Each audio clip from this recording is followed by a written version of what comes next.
Hello and welcome to the Weekly Stuff Podcast with Jonathan Lack. And Sean Chapman. We are here to talk about stuff. This week on the show, Spider-Man Far From Home has ended the summer slump in more ways than one, including, it's just a really good movie. I loved it. Did you like it, Sean? Yeah, it's really fun. I like Spider-Man. This is a good Spider-Man movie. It's a good Spider-Man movie and a good Mysterio movie, and I didn't know how much I needed some good like big budget Mysterio stuff in my life until I saw this movie. There is so much more time spent with the bubblehead mask than I thought we would get, and I'm so happy. Superhero movies have come a long way. They really have. So we're going to talk about that later. I saw it last Tuesday when it came out, and I have been so excited to talk about it because it's also one of the more surprising superhero movies in a lot of ways. Even if you see some of the twists coming, there's others you won't. So really, really fun. We will talk about that at the end of the show, obviously. We've got some other pieces of stuff. You've been playing Judgment/Judge Eyes, the new game from the Yakuza people, right? Yes, and that game is fucking awesome. It's so good. I've been playing the shit out of it. I think my play clock is like 28 hours, and I'm on chapter 5 of probably like 15 or so. So holy crap. Yes, I'm having a lot of fun. I'm playing that game the way I played all the Yakuza games, which is I am doing absolutely everything I possibly can as soon as I can do it. Nice. So I'm excited to hear about that. We've got some other pieces of stuff to talk about. But first, I want to start with a bit of housekeeping. We've got Weekly Suit Gundam Episode 3 is out now on YouTube and in the normal podcast feed, so you can find it wherever you look for podcasts. And if you haven't been following, that is our bi-weekly series where we are talking about Mobile Suit Gundam, the original 1979 show, kind of a passion project for you, Sean. But I gotta say, I think it's one of my favorite things we've ever done on the podcast. Yeah, it's a lot of fun. So that episode, if you want to hear us spend like 30 minutes talking about Ramba Ral, that's the episode for you. And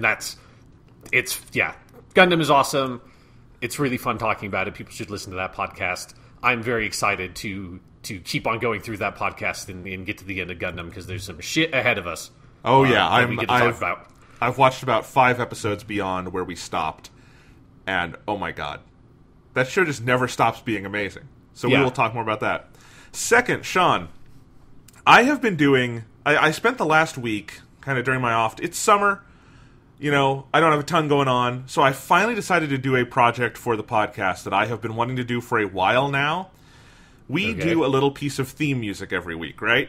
Yes. And it's one of my favorite things about doing the podcast is picking a piece of music to represent that week's topic, or just a fun piece of music, because sometimes we just do that. And it is really fun to pick the music and lay it in there, and I have a lot of fun with it. But sometimes I look at a piece of music and I stop and I'm like, I don't know if we've used this, because I don't like reusing music. And we now have almost 300 episodes, and it's increasingly difficult to check if I've used music before. So I finally made an Excel spreadsheet that archives every piece of music we've ever used. Okay, this is an interesting thing you decide to spend your time on. I mean, I understand it, but yeah, okay, yeah, sure. So I made what I wanted was a searchable document where I have the song title, the artist name, and the album name, and I have them all there so I can search and arrange and find everything easily. And I went through all 290 episodes of the podcast. I either used I had obviously my ears, because many songs I just know by hearing. Yeah, I mean, you picked the songs in the first place, so you should know them.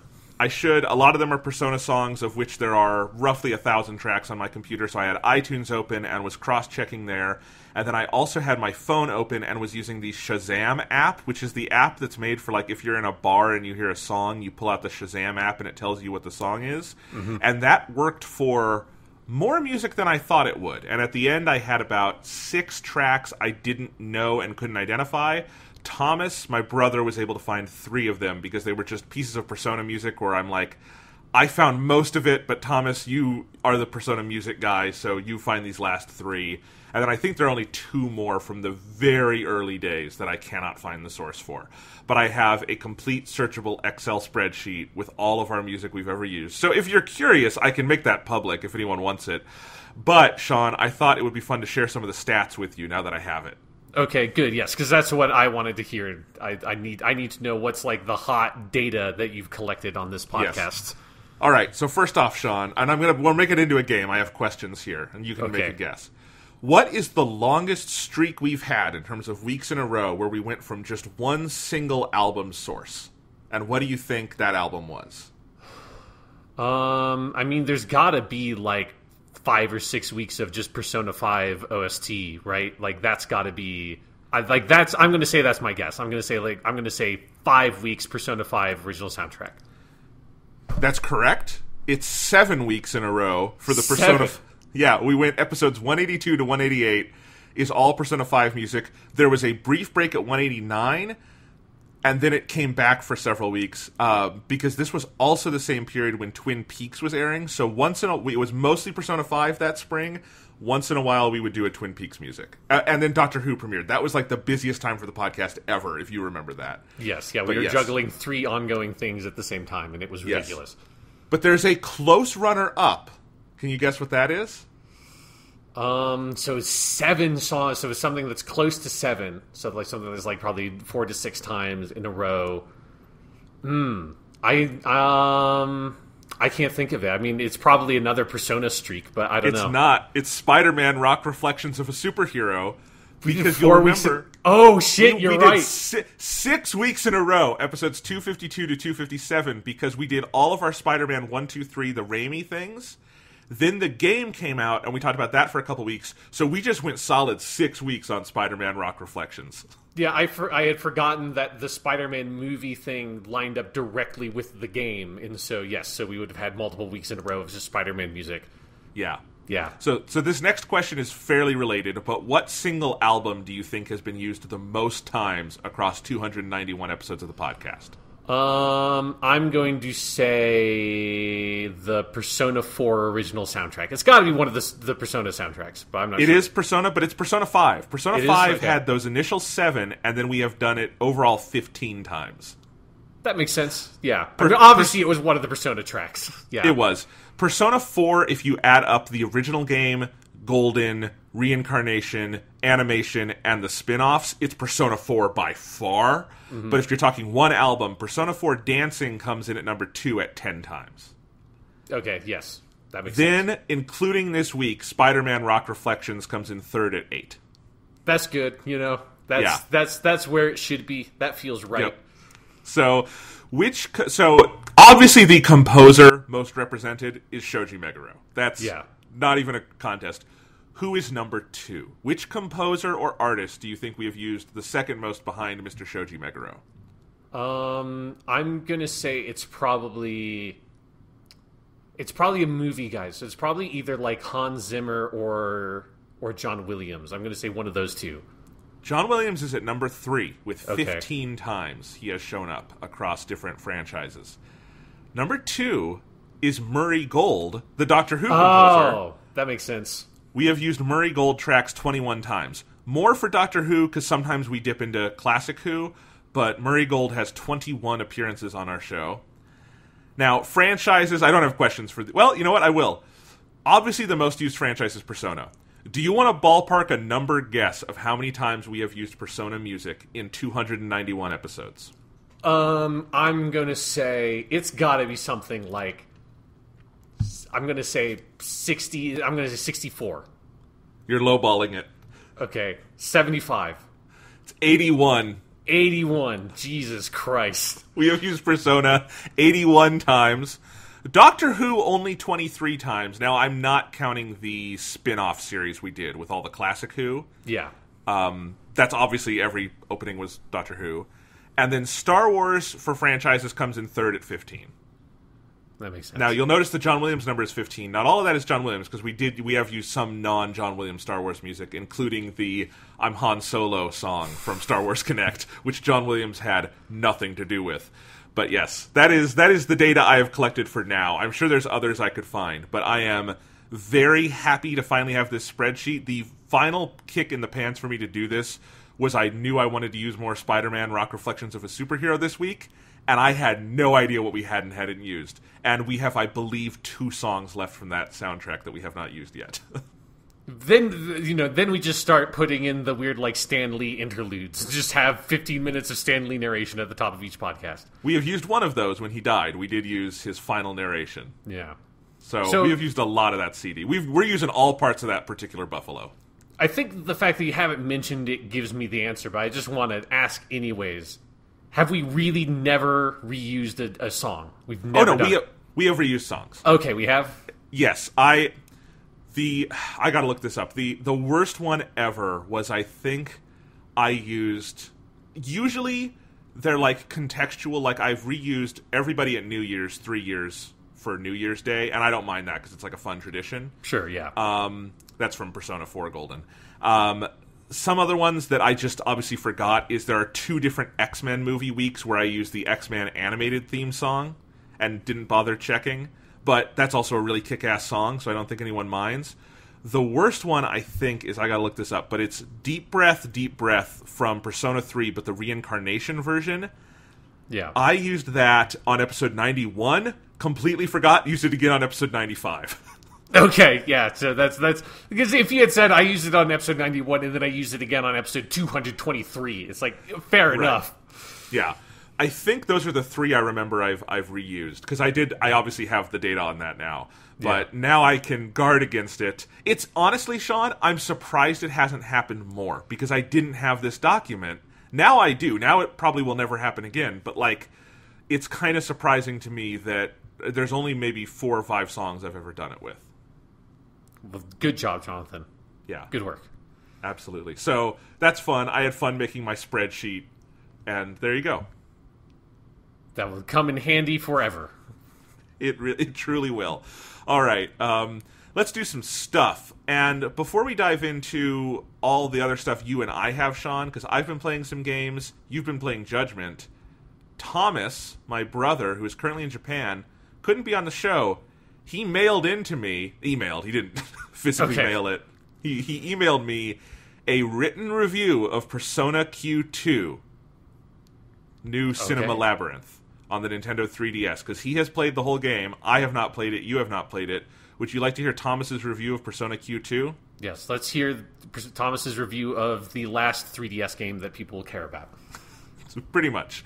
And this is called Persona Q2, a bullet-pointed review. I have not read this yet, so this is new for both of us.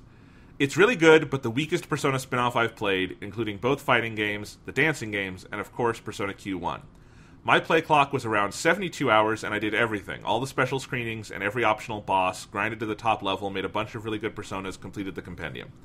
There are 36 major characters in the game. 4 protagonists, 21 party members, 3 navigation characters, 6 Velvet Room attendants, and 2 new characters, plus a number of minor characters in each dungeon. The new major character, Hikari, winds up being really good, but not nearly as interesting as the girl in Q1. The same is true of the story overall. The ending is touching and grounded in interesting and inspiring ways, but less so than other Personas. The gameplay is pretty much the same as in Q1. There are a few new things, but it's mostly the same, plenty of fun. The dungeons are fun, but less challenging than in Q1. Each dungeon is a different movie in this game, and every dungeon has interesting mechanics that make them feel more unique. But each movie also has a pretty long original story, and by the 3rd dungeon, the original stories get really old. This is my first major problem with the game, because each dungeon has its own story told while you're progressing through it. You get, this is in all caps, way less character interaction than in Persona Q1. Instead, you basically just get all the characters reacting to the movies. There's a good amount of character interaction in the dungeons, but the overall balance feels very off. Considering this was sort of the main selling point of the Q franchise, this was disappointing. The setting is a movie theater, which is fun, but it doesn't really have any space for character events, so they changed that system. They combined 2 elements from the first game into one. Elizabeth's requests and the character events, which everyone just talked at the school, labeled Stroll in the menu. The new mechanic is called Special Screenings, and at first blush, it's a really interesting and fun way for the characters to interact with each other. Each special screening has an objective and a cast of a few characters who are the focus. You get a bonus for using the characters in your party, so it's an interesting way to incentivize playing as a variety of characters. Again, it's cool because you get to have the characters discover common interests or develop friendships while exploring small segments of dungeons. But in the long run, this winds up being the game's biggest narrative weakness. In Persona Q1, there were a lot of strolls where the characters just talked at the school, and those were probably my favorite part of the game. They took time away from dungeon crawling, but they were short and sweet, and it felt like there were a lot of them. enough for nearly every character to feel as though they had enough attention, and the focus was solely on the characters. In Q2, they add more gameplay, but the focus shifts away from the characters and onto these little objectives. Only at the end of events do characters have that, wow, look at how much we have in common conversation. And it is rarely as in-depth as the events in Q1. And even though it adds extra gameplay, they're so time-consuming that they feel more distracting than the events in the first game. There are 45 screenings in Q2, which sounds like a lot, but each event is limited to 3 characters at most, and around 7 are only 1 character, so with a cast of 28 potential party members, you can imagine the issue with this. Every character gets featured at some point, but many of them are short events sandwiched between a lot of dungeon crawling. That isn't to say they aren't good, although some of them aren't. Most of them are fun and interesting. For example, there's this ongoing thread that the Persona 3 portable protagonist feels like she doesn't belong because when the Persona 3 cast finally enters around halfway through the game, they're from the male protagonist universe. That's sad. Yeah, that's a weird... Because I knew that the female protagonist from Persona 3 Portable was in the game, but I had no idea how that worked, and the idea that they actually sort of made that canonical is weird and upsetting. Yeah. So she knows all of them, but none of them know her. This leads to a number of interactions between her and her C's friends, and I really wish there had been more of that instead of more dungeon crawling. I want a whole game about that, because in the Persona 3 Portable, you can romance Junpei, and in this one, he wouldn't know who you are. Yeah, it's crazy. Yeah, the weird existential crisis Persona Q2, Persona 3 Portable Protagonist Edition. I want that. Yeah. Here's another example. Akechi has very little to do in the game, but there's one scene where he just barely hints that meeting all these other people has changed him somehow, and it's hinted at the end of the game that if he wasn't going to forget everything that happened, his fate might be different. I would have loved if that plot point had been seeded in a bunch of smaller events than in one slightly longer special screening. As in the first game, only characters in your party level up together. There are parts where you can get away with having 1 or 2 underleveled characters in your party, but by the last 2 dungeons, it's impractical. This is a shame, as there's a lot of fun dialogue and banter between the different casts during battle, but I never heard the majority of it because I had to stick to my core characters. I feel like this is an RPG faux pas by now in the year 2019. Yeah, the fact that Persona 5 made the leap, once Persona 5 made the leap, everybody has to. Unless there's, a really specific reason why your game can't do it, which I can't think of anything off the top of my head, but I can imagine that there is some sort of system or mechanic by which that would be a necessity. But unless you have some really weird specific thing for your game, everybody in your party should just fucking level up and share experience. That's just how it should work. Once Pokemon has made the leap, everybody has to, right? Yes, yeah, exactly.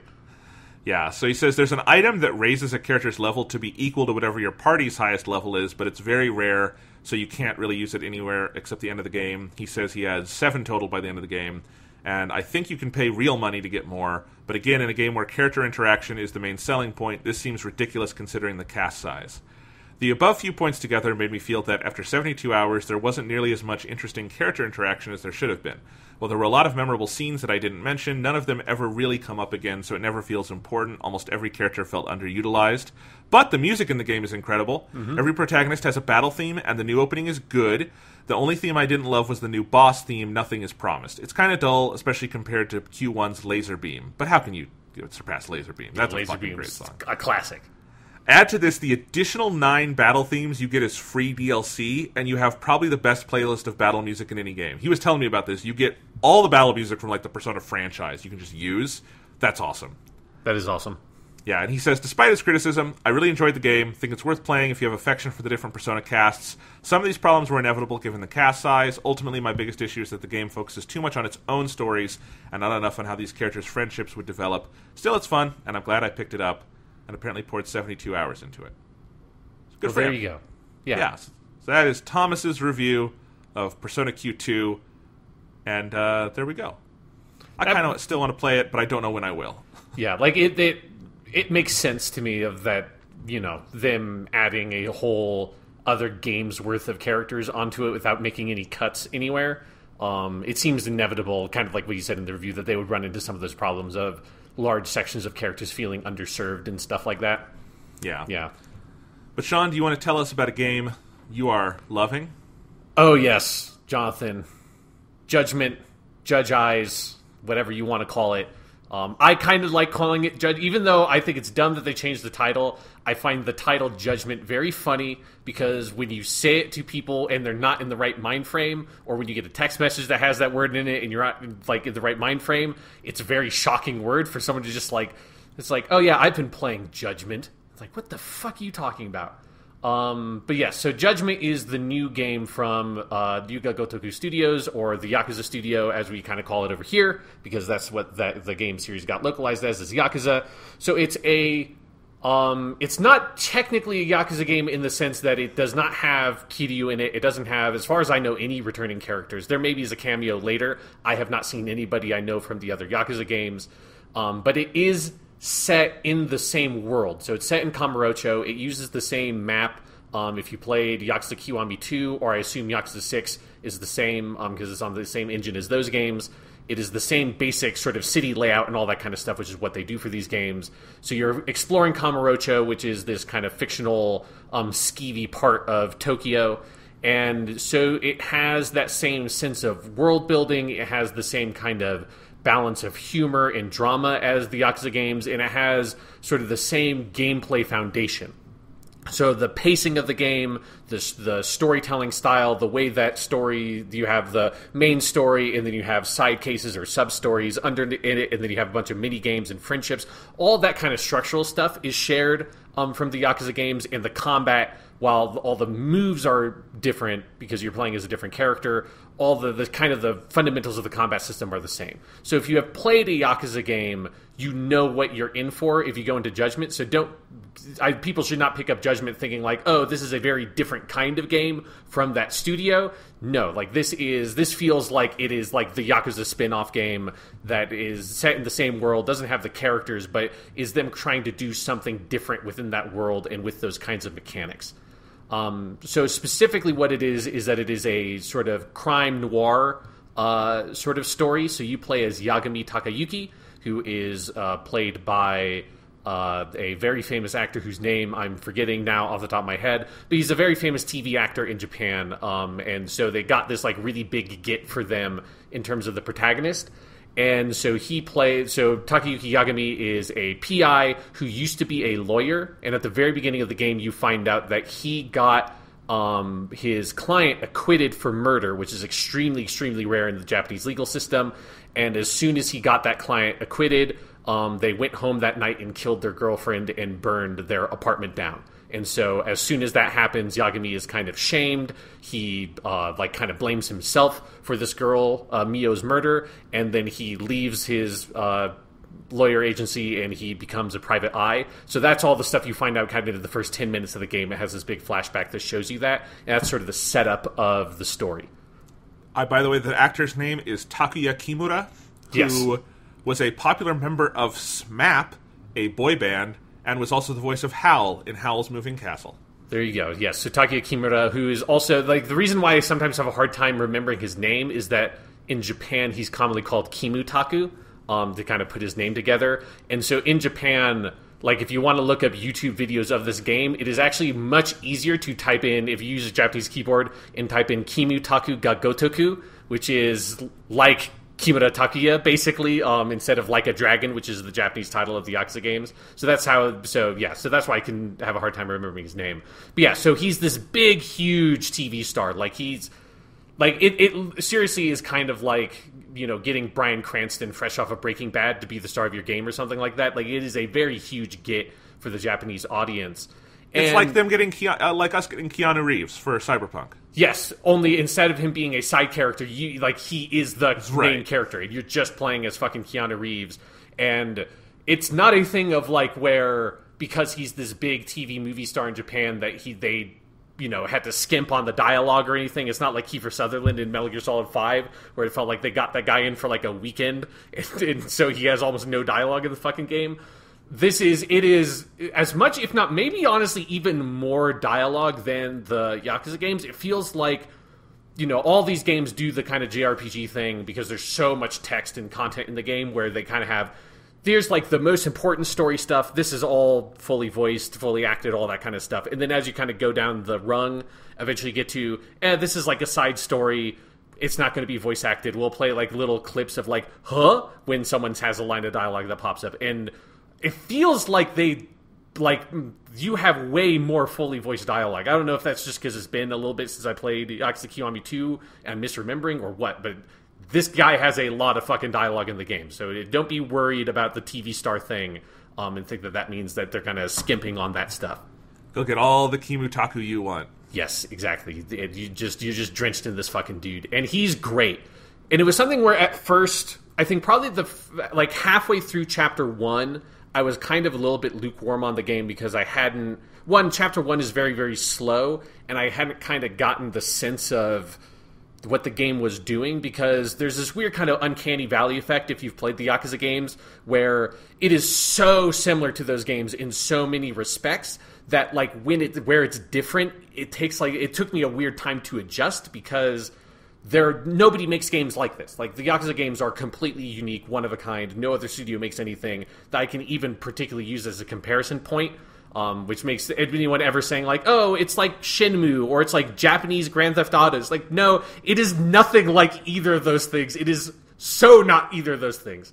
So it took me a while to warm up to it, and the game has a lot of different sort of smaller systems that they have incorporated that kind of fill out your kind of private investigator tool set. So they have like lock-picking mini games. They have a like tailing mechanic where you follow people around and eavesdrop on them.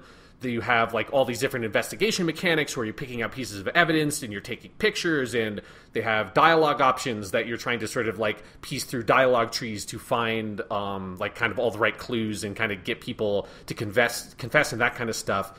And all those systems are fairly basic. This is not LA Noire or anything, but there are a lot of these kinds of systems they've layered on top of the existing Yakuza base. And so that means that Chapter 1 starts very, very slowly because they have to tutorialize you on every single one of these mechanics. And so at first I was just kind of didn't get the sense of, like, if I was actually going to like what they were doing to change it up. And at first I was I didn't get a good read on Kimutaku's performance as Yagami, because he plays it way more low-key, and I couldn't tell if that was like, is he just not fully into this, or is this the character? But by the time you get to Chapter 1, which if people have picked up this game and you are getting that sense of Chapter 1 being slow, make sure you play all the way through Chapter 1 before you decide whether or not the game's for you. Because once you get to the end of Chapter 1, I think everything clicks into place. You have a really cool, really well done trial scene, and kind of the small story that Chapter 1 sets up kind of resolves at the end of Chapter 1, and they have this good sense of like episodic pacing because of that. And so by the time you get to the end of Chapter 1, I think I got a much better sort of feel for Yagami as a character. He's a really cool protagonist, and he kind of underplays things very deliberately because he's a very different kind of character from Kiryu. And that's one of the most fun things about this game, is having this like really well-honed team that knows what they're doing, knows how to tell these kinds of stories, sort of taking their craft at a very different kind of protagonist in a very different genre from the Yakuza crime fiction and Kiryu-led stories in the other games. And so it leads to stuff like Yagami is not, this fucking 6'5" like wall of muscle like Kiryu is, who just like, you point Kiryu in a direction and he will knock everything down until he punches the dude in the face that he needs to punch to save Haruka or whoever, and with this like strong moral sense of righteousness, and is always going to do the right thing, and nobody can stop him. It's just a matter of time. Like, that's the kind of like, Yakuza Superman that Kiryu is. And Yagami is not like that. He's this kind of smaller, scrawny guy. He can fight really well. He knows kind of martial arts, and so he can, you can obviously hold your own. But the story definitely crafts scenarios where you're not. There's a scenario in Chapter 1 where you have to infiltrate a Yakuza office to get some like evidence and talk to a guy. And if that scene occurred in like Yakuza 0, where there's a similar kind of moment, Kiryu just kicks the fucking door down and goes and just punches everybody in the face and works his way up like 6 floors of this building until he gets like to the main guy he needs to get, and then he rips his fucking shirt off, and then he has a dope boss fight. And that's not what Yagami does. Like, Yagami has a little drone with a camera, and he scopes it out, and then they call a like maintenance guy and sort of delay the maintenance guy so that Yagami disguises himself as the maintenance dude and works works his way into the building and infiltrates it and like has to find the fucking passcode for the building and the door to get to the fourth floor and all this stuff. And so it is much more kind of ingrained, or the genre is much more ingrained into the gameplay than I think I had originally anticipated. And it's cool because it gives a much different sense of tone and pacing and style to what at first blush feels like a very, very similar game to what you've played before if you have played the other Yakuza games. And so that sense of Yagami as this much more vulnerable protagonist from Kiryu changes the feeling of the world and the story so much, and it's really fun. Because Yagami's not, he's not the Dragon of Dojima. Like, he's not this, like, legend fucking god person that, nobody can stop. He's just another kind of fairly normal dude living and making his way in Kamurocho, which gives you a very different perspective of the world that they've built in all these different games. And so if you are a fan of the Yakuza games, this is a fucking, like, obvious, like, just play this game. I have been having so much fun. All the drama is great. I just got to a part at the end of Chapter 4 where there's a really cool development in the murder case, and I'm like really invested in the new cast of characters and in the sort of main murder mystery story that's going on. But you also have all the side cases, and you have lots of really fun, goofy stuff going on in those. You've got a lot of really fun, weird mini games like drone races and all this stuff you can do. If you want to play Virtua Fighter 5, Virtua Fighter 5 is just in here as one of the arcade games, which is awesome. Like, that game is, it's not new, but it's not that old. It's a PS3 game, and you can just play fucking Virtua Fighter 5. There's one of the arcade games, from what I understand it, is an arcade game that has never gotten a home release in any form. So it's some like weird Japanese Sega arcade game, so you can play that. So it has all that kind of stuff in it also. I'm just having such a fantastic time with it. And I guess the last point I want to make about it in terms of the side cases and the sub-story, like the side story kind of stuff, is it reminds me a lot of the way that Digimon Story Cyber Sleuth felt in terms of its like balance of different kinds of tones and characters and weird stuff going on, but it all being centered around you, like going back to your office, looking at a bulletin board, like, and picking up a case and following it that way. So instead of the sub-stories being things that you just run into the world the way that you did with Kiryu and the other games, these are much more contextualized in you are a private eye and they are coming to you to work a case. And that tone, like, I've been thinking a lot about Digimon Story Cyber Sleuth while I've been playing some of the side stuff in this game, and if you've been listening to this podcast for a while, you know that that is a very, very positive thing. Yeah, fuck you for making that comparison, because now I have to play this fucking game. Yep, that's one of the reasons why I made it. Because, Sean, I have to ask you, you said this is, if you're a Yakuza fan, play this game. Let's say I am someone who has always wanted to play Yakuza, maybe doesn't want to commit to playing 7 50-hour games. Would Judgment be a good one-off to dip your toes into? Yeah, absolutely. Like, there's nothing about this game that you need to have known anything about any of the other games to play. Like, it's the kind of thing where if you have played a bunch of the Yakuza games or, like, touched them but just, like, never liked them, I don't think this is a game that's going to, like, convince you that these games are for you. But if you have not played any of those games, this is a perfect jumping-on point. It feels totally self-contained. Again, I have not seen anything direct. Like, there's not been a single character from Yakuza that has crossed over so far, and I imagine that probably continues.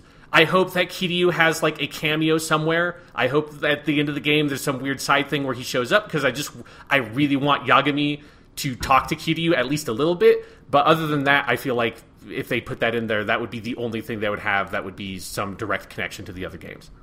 That is good to hear. I am looking forward to, I don't know when the fuck I will, because July is really crazy busy for games, but at some point I would like to check this out, and, it'll probably be on sale in the next month or two, so looking forward to that. And I want to also make it clear that, like, these games are not, like, absurdly long unless you want to do everything in them. So, like, if you only want to do, like, some of the side stuff and some of the mini games, but like kind of more mainline the story, these games are only like 15 to 20 hours long. It's only if you're like, no, I'm going to do everything. I'm going to level up every single skill, and I'm going to fucking do all the home run challenges at the batting center, and I'm going to spend like 2 hours playing fucking poker in the weird underground casino. It's only if you're doing all of that that you get to the, beginning of Chapter 5 and are 25 hours into the game. Well, that does sound like a lot of fun. I, this week, spent some time playing the Spider-Man DLC, the Insomniac game, and because I played Far From Home, or I watched Far From Home, and I got in my car, and I was pumped. I'm like, this game is fucking awesome. And before I start my car, I'm checking Twitter, and on Twitter, Insomniac has announced, "Oh, all the new costumes from Far From Home are in our game now." And I'm like, "Fuck yeah! I love the new costumes in Far From Home, so I want to play with that." And there's this DLC I haven't played yet, so I went home, I bought the DLC, the $25 season pass, played the DLC, and I don't know how to recommend this DLC. Yeah, because I had a lot of fun with it, but I had fun with it for all 3 days it took me to 100% everything in the DLC. Every trophy, if the counter reads 100%, I did everything. 3 days. I think it is definitely overpriced at $25. Like, yes. In a world where Witcher 3 has done what it's done with DLC, and Nintendo did all that Breath of the Wild DLC for just $20, and that was 2 full packs, including the whole Champions Ballad campaign. $25 is kind of ridiculous. I would say this should be $15 max, because those 3 DLCs together are very small. It's very slight. What you get, there's nothing new that was not in the original game. In the 3rd DLC, I do think there are some new areas. They're small, but there's some underground stuff that was not in the base game. But other than that, there's like no new areas. There's no new mechanics. You do get some new suits. There's obviously new story stuff, and it's good. It's not as good as the main game. It does kind of feel like a B team wrote it to me a little bit. Just like the quality of the quips is like here when maybe it was here up higher before.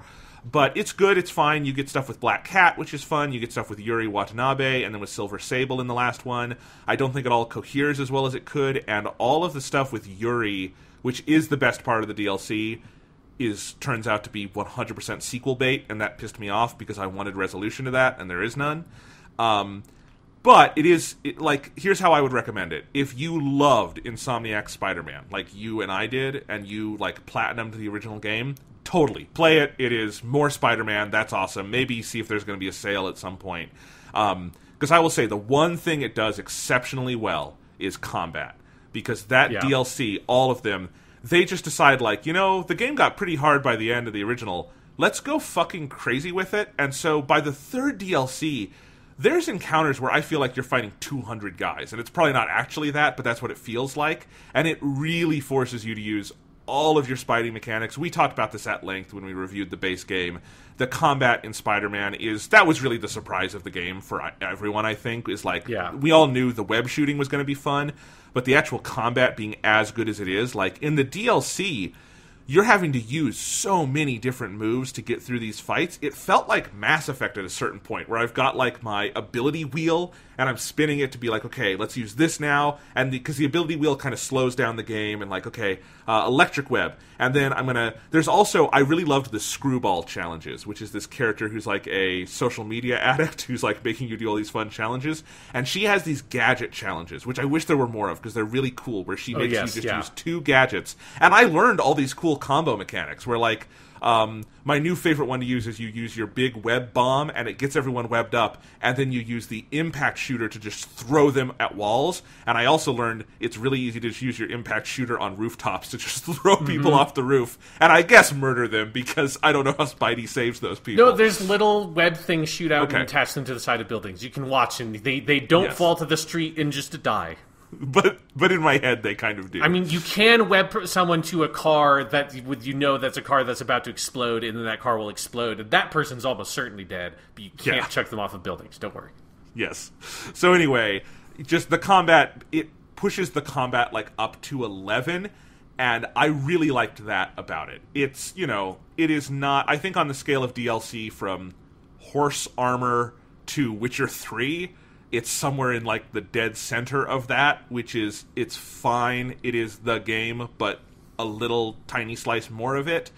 It's overpriced, but if you like Spider-Man, it's worth it. And I got to play in all the cool new suits, and there's a lot of cool new suits. I actually think what they call the stealth suit, which is Spider-Man's new black suit from Far From Home that he has in the middle of the movie, looks better in the game than it did in the movie. It's so fucking good. I used the stealth suit through the entire first DLC where you're doing stuff with Black Cat, because I felt like this looks like a cat burglar costume. I love this. So it's really fun.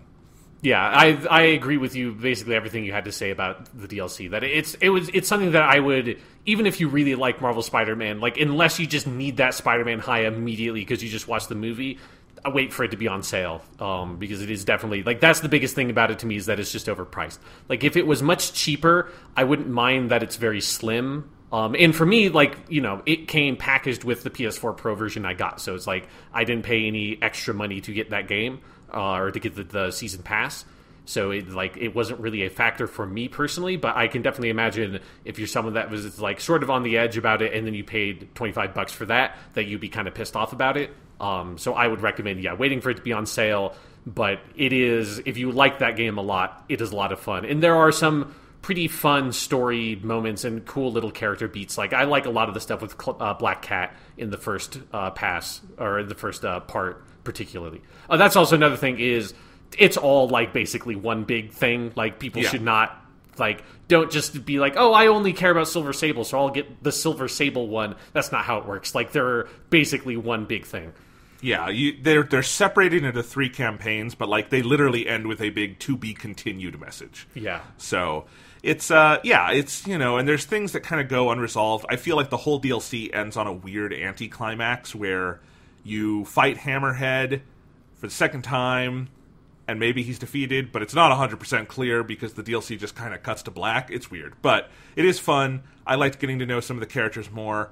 Mary Jane kind of drops out of the DLC near the end, which was weird. I don't know if that's a setup for something in the sequel, but anyway, it's it's fun, and you do get some very cute moments where Miles Morales is calling you on the phone and wanting to train. And it gets a little repetitive, but also I love Miles Morales, so there's some very good teases for the next game there. Yeah, it kind of, honestly, like, some of it reminds me of, like, anime filler in this way of, like, we can't really move the main story forward, obviously, because they're not going to assume that people have played this DLC when they put their Spider-Man 2 out. So it's like everything on, like, the MJ... Miles level has to be kind of frozen a little bit, so all of their stuff just kind of repeats these little cycles, and it's only, like, the smaller, like, side characters that are featured in the DLC that feels like their stories are significant. Yes. One other piece of stuff I want to talk about before we finish today is the Criterion Barnes & Noble summer sale is going on right now. So you can get all the Criterion collection discs for 50% off at Barnes & Noble. I've picked up a couple. I picked up Blue Velvet, the new David Lynch release, which is gorgeous and awesome. And they are slowly but surely building a really good David Lynch collection. They have Eraserhead, Mulholland Drive, Twin Peaks Firewalk, and now Blue Velvet. I really want them to do Inland Empire because that movie is out of fucking print, like hardcore. But anyway, I also picked up the Kobayashi movie Samurai Rebellion with Mifune, which I've never seen. That's a good movie. That's a good one. Yeah, I'm excited to watch it. The new War and Peace set they did that I'm very, very excited to check out, but I haven't yet. But of course, the big one was My Beautiful Boy, Police Story, Jackie Chan. Sean, buy this. It is so good. This set is so awesome. It is, if you haven't heard, Criterion did a set of Police Story 1 and 2. You can get it on sale for like $20 at Barnes & Noble. It's the best $20 you'll spend this summer because Police Story and Police Story 2 are really good fucking movies. Yep. And holy crap, I didn't know these movies could look this good, Sean. The Blu-ray is unbelievably gorgeous. It sounds great as well, and there's a variety of audio options. I just like the original Cantonese mono. But, man, like, because those movies have had a, let's say, checkered release history in the United States. Yeah. So this is like, this is like in Hong Kong, they went back to the original negatives, did a full 4K restoration. Looks fucking gorgeous. Love it. The movies are great. It's absolutely loaded with special features. Like, I don't know if you can see it through the camera, Sean, how thick the text of special features is. But there's a ton here, including like a full hour-long documentary that is from, I think, the 90s or something about Jackie Chan's stunt team and things like that. There's a whole feature I'm really excited to watch about Beijing opera training, which is how Jackie Chan and a lot of the stuntmen in Hong Kong at the time kind of came up and were trained. And yeah, it's just, I watched Police Story 1 the other night. That movie is so balls to the wall, crazy and weird, and I love it. And it also has one of my like 5 favorite movie endings of all time. And I'm not even talking about, like, the last 10 minutes are all great. Leading up to one of the best stunts in film history where he goes down the pole with all the lights. But do you remember the very end of Police Story, Sean? I can't recall it off the top of my head. It's where they've arrested all the bad guys, but Jackie doesn't like want to stop, and they're like, "Stop, Jackie, stop!" And they've got him restrained, but he just breaks out and just fucking wails on the bad guys, including like the main drug dealer. He just starts punching in the stomach like, yeah, like it's fucking Dragon Ball. And then the movie ends freeze frame, like blurry freeze frame, with like the cops trying to hold Jackie back. Right, yeah. And then it goes into the theme song that Jackie sings himself. It's so good. Sean, you should pick this setup, and then I really want to do a Police Story episode at some point. Okay, yeah, sure. I am down. I'm down for that. Just like, get this so we can do Police Story 1 and 2, because I would love to do that someday. It's so good. And now I'm trying to find... Police Story 3 was redone over here as Super Cop. Like, they completely re-edited it. It's like shorter here. They changed all the music and sound effects and obviously the voices. So I think you can only get the like real version of Police Story 3 from like Hong Kong itself. So I'm trying to find a good like disc of that, because I'd love to see that someday too. That's the one with Michelle Yeoh, I think, is in that one. But anyway, Criterion, you have been doing the Lord's work these last couple of years. They've slowly but surely started doing Chinese movies, and they need to do more, because they've done a couple of the King Hu films. They've done a couple Edward Yangs. They've done this. I would love them to do more, because that is still, for like North American distribution, a pretty poor area of distribution. Yeah. It's like Hong Kong, and Hong Kong, obviously, mainland China is even worse, but like Hong Kong and Taiwan, we're getting slowly more and more of that. So very happy this is out. Yeah, I want them to just find some way to just get a huge Jackie Chan box set, because they're like... Watching Jackie Chan movies is such a frustrating process, because there's like all these different versions and cuts and titles for it. It's like trying to keep track of what you've seen and what version of it you've seen and what like all that. It's very, very hard to be a fan of his stuff and like try to get some of his older movies and figure out what the fuck even some of them are, because they have like 3 or 4 titles, you know. I don't know if Criterion will be doing more anytime soon, but Masters of Cinema in the UK has been doing a bunch of these. They did Police Story 1 and 2. I think those are different masters, but like similar level of quality. I know they did Drunken Master recently, and I'm definitely going to import that, because that movie has always been impossible to find. They've been doing a bunch of those, and the UK generally is much better about Asian cinema. They have a lot more of it than we have over here, which is one of the reasons I have a region-free Blu-ray player, is just to get some of that stuff in here. But yeah, I'll have to look it up. This is all Criterion has so far. If this sells well, I hope it convinces them to do more, because now they have a relationship with Fortune Star, which is the company that does all of these in Hong Kong. And I'm just like, please do more. Fingers crossed. Get that Drunken Master out here. Yes, because that's one of those ones where The Legend of the Drunken Master that came out over here is the second one of those movies. It's just like, god damn it! Like, how? Like, did I see? Do I have even seen the first one? I just don't even know at some point. Because it's like, isn't it Operation Condor that they did reversed? Yeah, it's like Operation Condor and Armor of God. Yeah, where they're flipped which order they come in over here, and obviously like a lot of the editing and like dialogue can be different. It's fucking obnoxious. It's so annoying to be a fan of kung fu movies, and Jackie Chan's in particular. Yes. So anyway, very good. There's also a feature on here from like 2014 where he performed the theme song live, and I'm excited to watch that. Nice. And like he reunites with the original Jackie Chan stunt team, and they perform on stage. It is a beautiful collection. It's also like all this like artwork, like painted artwork of him from the movie. I fucking love that. If you open it up, like there's new poster art for the 2 movies. It's if you've never seen these movies, they are insane. They are literally insane movies. They were made by lunatics, and like Police Story 1 begins with them like demolishing a shanty town. It's fucking crazy. I love it. Yeah, those movies are fantastic. And it's one of those things where maybe the most impressive stunt work in all of those movies is just the extended phone answering sequence from the middle of Police Story 1. So it's so good. Yeah. All right. I have a couple pieces of news for us, Sean. All right. First one. You alluded to this game earlier. Digimon Story Cyber Sleuth is coming to Switch. It is called Digimon Cyber Sleuth Complete Edition. It's going to come out October 18th, 2019. I think that's a worldwide release to Switch. It includes both Digimon Story Cyber Sleuth and Cyber Sleuth Hacker's Memory. These were previously on PS4 and Vita, and I bought them twice on Vita and PS4 so I could cross-play. Now they're going to be on Switch. You can do both. It's a 2-pack with both games for $49.99. So good price on that, too, I think.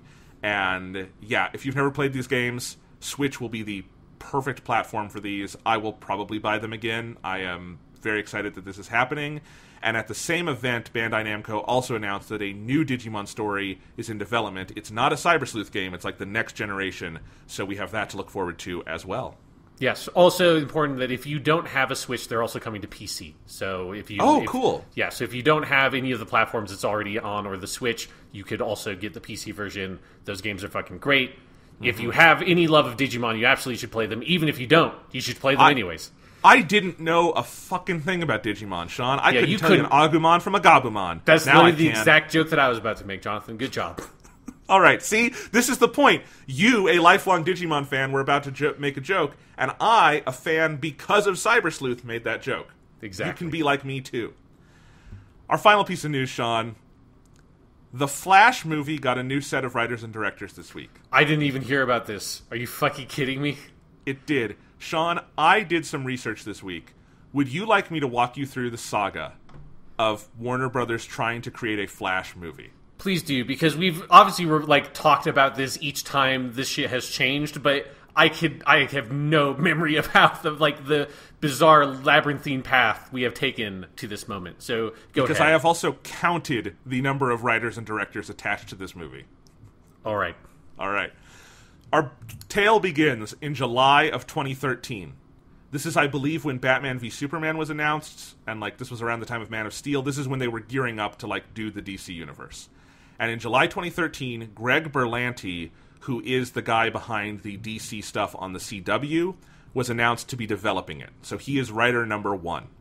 A year later, October 2014, The Flash is announced for a 2018 theatrical release. The first script being written by Greg Berlanti, Chris Brancato, Michael Green, and Mark Guggenheim, who become writers 2, 3, and 4.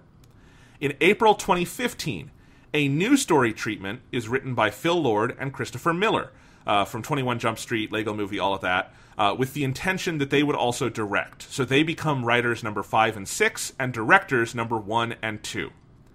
Between 2016 and 2017, Seth Grahame-Smith, the writer of Abraham Lincoln Vampire Hunter, and Rick Famuyiwa both separately sign on and drop out as director. They become directors number 3 and 4. They also both write separate drafts of the script, writers number 7 and number 8. January 2017, Joby Harold is hired to do a page 1 rewrite of the script, which previously had drafts written by Grahame-Smith and Fumiyawa. He is writer number 9. In July 2017, at Comic-Con, the title of the film is announced as Flashpoint. In March 2018, John Francis Daly and Jonathan Goldstein, who made that film Game Night that everyone loved, including me. That's a great film. They are hired to co-direct. They are directors number 5 and number 6. Dan Mazu is hired to co-write. He is writer number 10. Seth Grahame-Smith and Greg Brancato, writers number 7 and number 2 respectively, come back to also work on the script. At this stage, just as an aside, listed producers on the project are Zack Snyder, Alex Gartner, Jeff Johns, Dan Mazur, Richard Suckle, Deborah Snyder, Phil Lord, Chris Miller, John Berg, Denise D'Anovi, and Michael Disco. Yeah, it is just important to note that this is the time where Lord and Miller left the movie to go be on Star Wars, then got kicked off of Star Wars. They got Ron Howard to finish Star Wars Solo, a Star Wars story, and then that movie has come out. Yes. At some point before March of 2019, Daly and Goldstein, the announced directors, also start contributing to the screenwriting process, becoming at this stage writers number 11 and number 12. March 2019. Following creative differences with Daly and Goldstein's work on the script, Ezra Miller, the actor who is going to play the Flash, is hired to co-write an entirely new draft with comics writer Grant Morrison. Did you even hear this happen, Sean? No, I didn't know. I'm a fan of some of Grant Morrison's stuff. All-Star Superman is one of my favorite comic books. I don't think Grant Morrison should be trying to write a script for a big-budget Hollywood movie. Everyone would hate the movie that Grant Morrison would write. He is not a mainstream fucking writer. Yep. Well, they become writers 13 and 14, and yes, this summer they wrote a new draft of The Flash, which brings us to July 2019. We learn that Daly and Goldstein are now off the project, and the studio has rejected the Miller-Morrison script. Yeah, because fucking Grant Morrison wrote it for, like, Grant Morrison is a maniac. He's cool in comic books. He has no business writing a movie that probably will cost like $100 million fucking dollars to make, you know? Also, Ezra Miller's the actor. He's not a fucking writer. All right. So now this week, Andy Muschietti, the director of It and the upcoming It Chapter 2, is brought on as director number 7, and Christina Hodson, the writer of Bumblebee and the upcoming Birds of Prey movie — Bumblebee was great, and that Birds of Prey movie has good hype behind it — she becomes writer number 15, and she is tasked to do a page 1 rewrite, which means she is starting from the very beginning all over again. Warner says they are looking at a January start date, which, lol. Yeah, so, sure you are. 15 writers, 7 directors, and I want to point out that in the time since this project began, the Flash TV series on the CW was created, completed 5 seasons, made 114 episodes, and at least 7 different crossover events with Arrow, Supergirl, and Legends of Tomorrow, and the upcoming Batwoman. Nobody involved in this show except Greg Berlanti has been asked to help on the film project. I mean, it's also like since this project with the Flash movie was announced, Ben Affleck has been Batman and left as Batman. Like, yes. What the fuck are they doing? Look, a lot of time, this is not like unheard of for movies to go through development hell, but it's the Flash. It's not that hard. Like, that's why I pointed out the thing about the TV show is just like, they've made 100 episodes in the time these chuckle fucks have been trying to get one script together that is good enough to shoot. Like, this just shows you how fucked up DC's whole development process is. They've got nobody there who knows the first fucking thing about comic books or superheroes or anything, so they're just like grasping at straws like, hey, you're the star of the movie, you want to write it? Go ahead. We'll give you some money. It's ridiculous. 15 writers and 7 directors. That is hilarious. And the Andy Muschietti and Christina Hodson thing, like, those are by far the 2 most, I would say, high-profile. Well, no, Phil Lord and Chris Miller were pretty high-profile. But, like, since then, they're probably the most high-profile people asked to do this. And Andy Muschietti has done, like, It was a huge hit for Warner Brothers. And It Chapter 2 probably will be as well. So, like, that's a big, like, hire for them. But also, I don't know why you're getting a horror director to do The Flash. It's just, like, I don't know. Christina Hodson's a good writer. If anyone could pull it off, she could. But, like, it doesn't seem like the studio knows what it wants. I'm sure several of those scripts were good. You write 15 scripts, one of them's going to be good, right? Yeah, because I think that's the thing, is it just feels like... I suspect maybe one of the sort of things that has happened is, like, the DC movie brand has, like, changed directions 3 or 4 times since this movie got announced. And so, you know, you have all this weird stuff where, like, they have a new Batman that's going to be in, like, its own Batman. Like, the Batman seems like that's just its own thing. It has nothing to do with the rest of this stuff.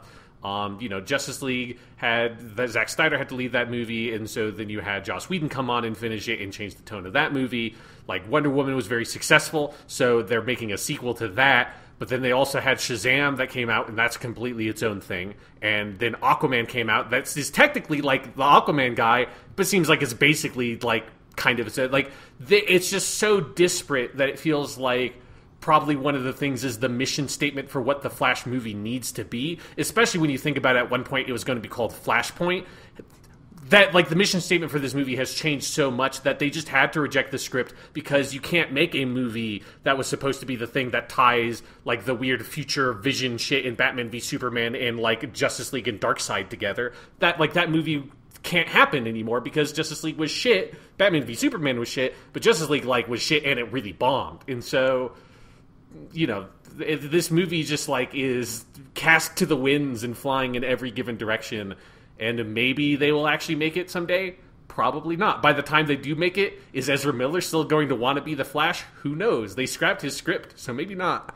Maybe not. Yeah, we'll see. I really desperately want to see what the hell that Flashpoint script was, because it's a pretty open secret they were going to use it to, like, change the universe. And by the time they had a script for it, it's also an open secret that their movies were just bombing, and, like, no one wanted it to be a universe, so they had... Because, like, now the internal direction is they're not doing crossover stuff anymore. Like, they are letting every movie be its own continuity, basically like DC was before they tried this. Mm-hmm. So, which I think is probably the smart approach at this point, because they failed really badly at doing it the other way. So, but who knows? I had a lot of fun writing up that fucking summary because what a clusterfuck that has been. Yeah, and now I just desperately want to see what that fucking Grant Morrison script was going to be, because that's not... Again, I can't... They must have looked at that script and been like, you want us to spend money on this? Like Grant Morrison is the dude who, when he wrote Animal Man met Grant Morrison in that comic book. Like, he plays weird with, like, continuity and meta bullshit. So the idea of him writing a script for a big Hollywood movie is utterly hilarious to me. I want to see that now. Yeah. All right. So that's the news. Let's go ahead and move on, Sean. You want to talk some Spider-Man? Let's talk about Spider-Man Far From Home. Before we get into spoilers, do you just want to give some general reactions to this movie? Sure, yeah. I mean, I liked it a lot. I think it's, Marvel is still fucking nailing it. We talked about it a little bit with at the end of Endgame, and when we talked about the Summer Slump stuff last week, about, like, will Marvel be able to keep this up? Like, what happens now that we have, spoilers from Endgame, I guess, if everyone knows at this point Iron Man's dead, Captain America has moved on, like, how does that kind of change the playing field, and how does that affect this movie? And I think they really nailed it. Of this movie feels like it exists in the wake of Endgame. It deals with the stuff from Endgame, but it also manages to be its own movie and its own story about Peter and Spider-Man. And so that is the thing I think I appreciate the most about this movie, is just this way that it sort of is able to fit into this really essential part in the Marvel Cinematic Universe, even though it's a low-key, really important part. But it also does a lot to further this version of Peter Parker that we met in Civil War, and in following his journey along the way. I think they absolutely nail it with Mysterio. He is fucking awesome. They do everything perfect with Mysterio. You really can't ask for a better version of that character done on film. And I think this movie has a really strong grasp of the kind of different themes that it juggles about, like, mentorship, coming of age and kind of coming to your own, about, like, relationships, and it's kind of dealing with a lot of that kind of teen drama stuff that Homecoming did, but I think it probably nails it even better than that movie. So, yeah. I like it a lot. I loved it. I've actually seen it twice. I saw it Tuesday and then Thursday. I wasn't planning to go see it again so quick, but I wound up having a coupon, and it was July 4th, and the theater was selling dollar hot dogs, and I was hungry, and I wanted to go see a movie, and nothing else was going on here, so I went and saw it again, and the hot dog was good, and the movie was good, and they also give you free popcorn on Thursdays. So anyway, it was a good day at the movies, and I've seen it twice, and I loved it both times. It's not a particularly deep Spider-Man movie in the way that I think Spider-Man 2 or Spider-Verse are. Yeah. Like, those are in a different caliber. But this is really, really good. It is, I don't know if there's a more purely fun Spider-Man movie than this one. And just, like, it is so creative. It makes such good use of, like, the Marvel license, but not in a way that feels like cloying or like it's overtaking the movie. It's everything you said. I agree with completely. It's also just, it's a really inventive movie. It takes Spider-Man around Europe, and it has a lot of fun with the different settings, and it feels like every action sequence is the kind of thing we have not seen Spider-Man do on film before, and I think that's a breath of fresh air, because this is the 8th theatrical Spider-Man movie. So, like, it's really good that I think they mixed things up. I think the director of this movie, John Watts, took a huge step up, because I've said before, Homecoming, I don't think is a bad movie by any means. I was definitely underwhelmed by it, because I think Homecoming it's a good TV pilot. I'm not sure it's a movie. Like, it's kind of cheap.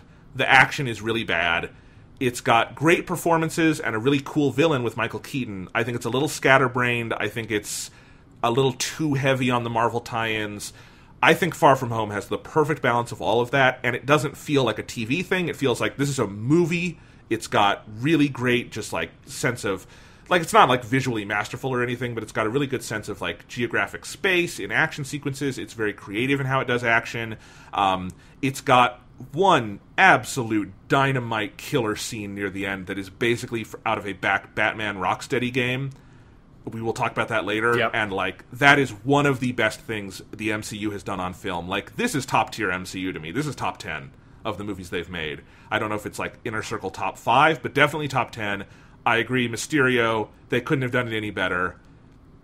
and it's got the best post-credits scene Marvel has ever done by leaps and bounds. And actually, spoilers for Spider-Man Far From Home in 5, 4, 3, 2, 1. J.K. Simmons is in this movie as J. Jonah Jameson, and I had no idea. Yep. And when he comes up on screen, I was with, like, the opening night crowd, and I missed his first line of dialogue because we all went, "What?" Like, just verbally. I have not had that moment in a theater for so long. Sean, what was your reaction to our Lord and Savior, J.K. Simmons, returning as J. Jonah Jameson in this movie? I think I literally made the Home Alone face. Like, I literally, like, Macaulay Culkin, like, both hands on the side of my face, which is not, like, that's not, like, a thing I ever do. And it just had this moment of, like, what is happening? What? And I was just, like, I didn't say anything because I was watching the movie with my dad because that's, you know, we go and watch all these Marvel movies together. I was just like, oh, my brain was on fire. Like, it's that thing where everybody wants it to happen. Everybody's, like, been saying it, just, it's, you know, it's clearly the reason why they never fucking had J. Jonah Jameson in Homecoming was just like, well, what do you do? Like, and it's that thing of, like, it feels like there's, like, this unspoken thing of that you can't cast the guy again in this totally different continuity, movies that have nothing to do with the Raimi movies, that are in, like, this, like, whole cinematic universe. Like, it just felt like you can't just, like, break that. You're breaking some sort of, it's not the fourth wall, but the some wall is being broken down when you do that. And then they just said, fuck it, let's just do it, apparently. And it's, yeah, like, this had to happen. Like, it needed to be this way. Because you can't do Spider-Man and have no J. Jonah Jameson, but you can't have J. Jonah Jameson be in a movie and have it not be J.K. Simmons. And so at some point something had to give, and the right thing gave, and J.K. Simmons, it's just a little cameo in the post-credits scene, but he is in this fucking movie, and I just was, like, physically giddy while it was happening. I know, like, we'll get to the rest of the movie. The rest of the movie is great, but I have been on pins and needles wanting to talk about that scene because, like, if you asked me to sit down and make my ultimate wish list for things I wanted in the MCU, number one, top of the list, would be J.K. Simmons as J. Jonah Jameson. He needs to be canonized in the MCU, and he is, and I feel like I'm good. They can shut it down. They did everything I wanted. They did it. And I don't want them to because I want them to do more with him, but, like, oh, man, because it is a little cameo, but it's a little cameo where he gets to say, Spider-Man, like, really angrily. He gets to fucking just straight up out Peter Parker as like, it is the cameo you would want for J. Jonah Jameson. Mm-hmm. And then it's also, like, it's such a good cliffhanger. It is such a fucking mic drop of an ending to do, like, the balls on what they do in that last scene. I want Spider-Man Home Away From Home, whatever they call the next one. I want it right now. Good God, that last scene is good.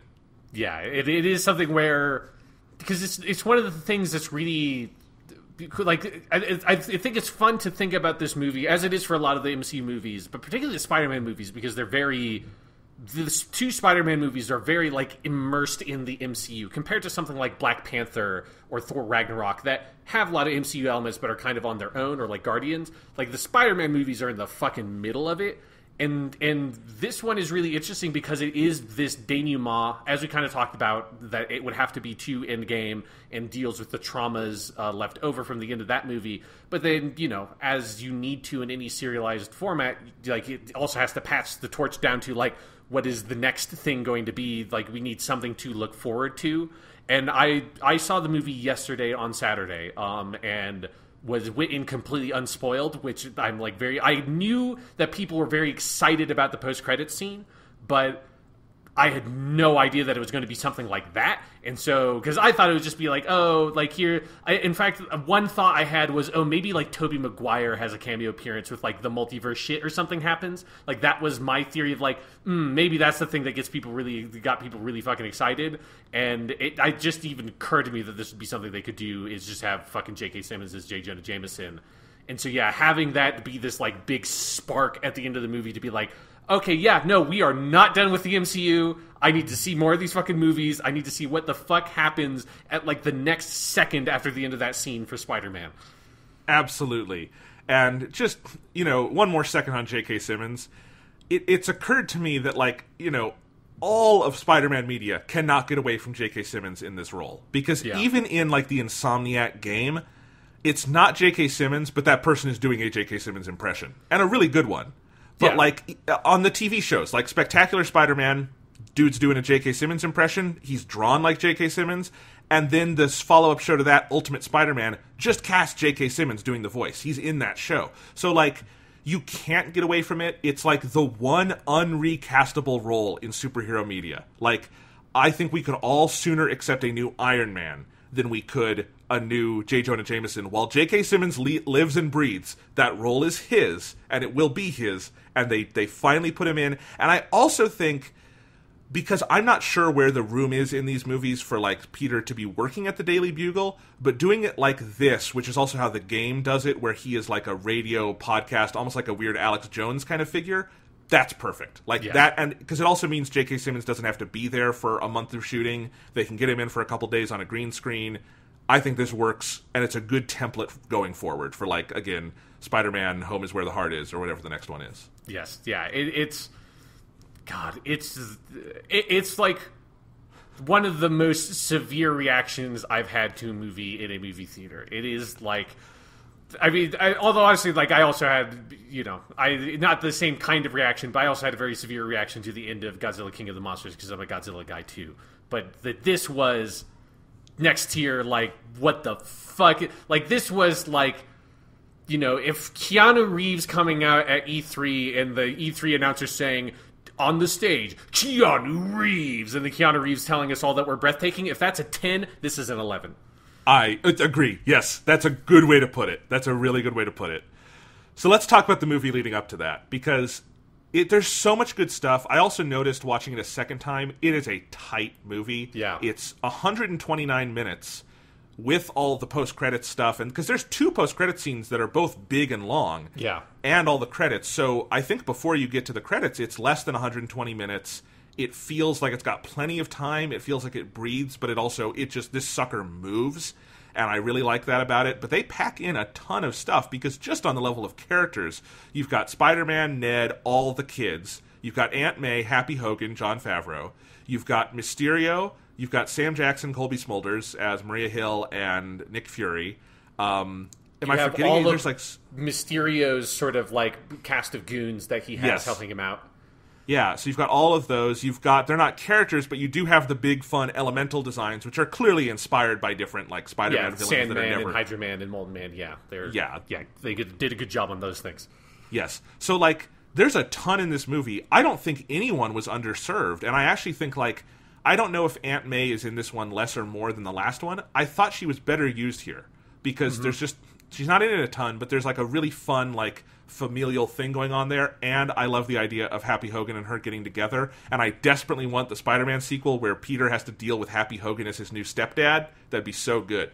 Although I think, like, the payoff to that relationship at the end of Peter sitting them down and Aunt May being like, oh, it's just a fling, and Happy Hogan's like, yeah, no, we're dating, and, like, that... Yeah, it's because that's the thing that I really love about this movie and Homecoming is they have this very, like, teen John Hughes kind of energy to it, and like that.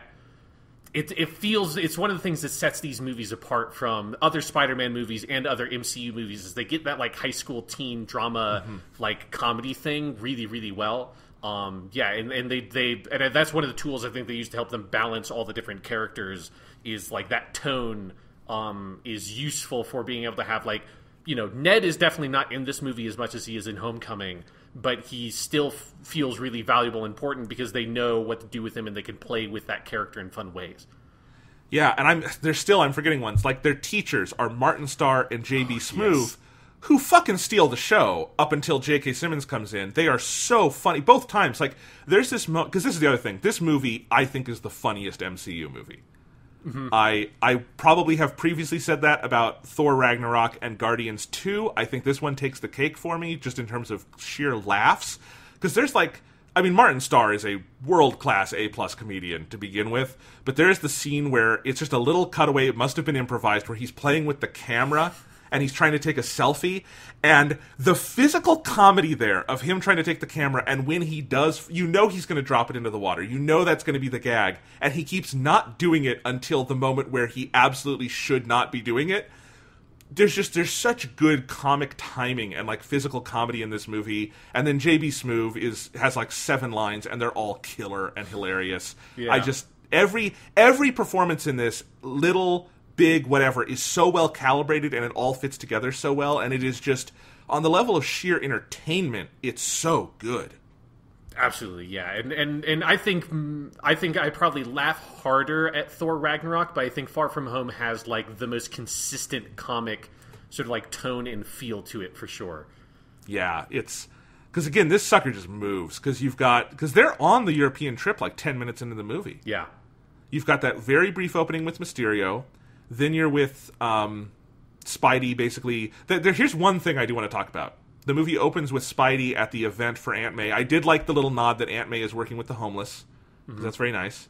And Spidey's there. We totally skipped over Aunt May learning Peter is Spider-Man.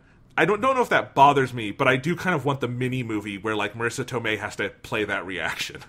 Yes, yeah, because that was the stinger at the end of Homecoming, was her walking in on Peter and finding it out. But yes, we don't like see that in detail, which makes sense for like a movie. But yeah, I agree, like if they still did those like Marvel one-shots or whatever they were on the Blu-rays, that would be one I would like to see, is what happens with like what's like the dinner conversation the night that she finds out he's Spider-Man, right? Yes, because like I like the place they wind up with it, where she is totally cool with it, and she's not even like being overprotective or overbearing. She's just totally cool with it, which I feel like Aunt May would be. Because, I mean, there's plenty of versions of Aunt May where it's implied she knows, but she doesn't. She's not literally out talking to him about it. I did like that dynamic, and I think it freshened up the relationship, but I did kind of miss. I want, again, because Marissa Tomei, again, she's not in these a lot. She is so good. Yes. So anyway, we have all of that. They get to Europe. You've got all these action sequences. I didn't even realize the first time I saw it, the reveal of Mysterio's identity is just an hour into the movie. It feels like more than an hour has passed, but it's like 59 minutes into the movie, and then you've got a full second hour. So it's like very well paced. It's got that great 3-act structure. I don't know. There's so many good things to talk about. Where do you want to go with it? I mean, one thing I want to talk about, because I think it's a really interesting thing they did. So after I watched the movie, I went home and rewatched the first trailer for this movie, because there were like a couple of moments from that trailer that I remembered that were cut from the film.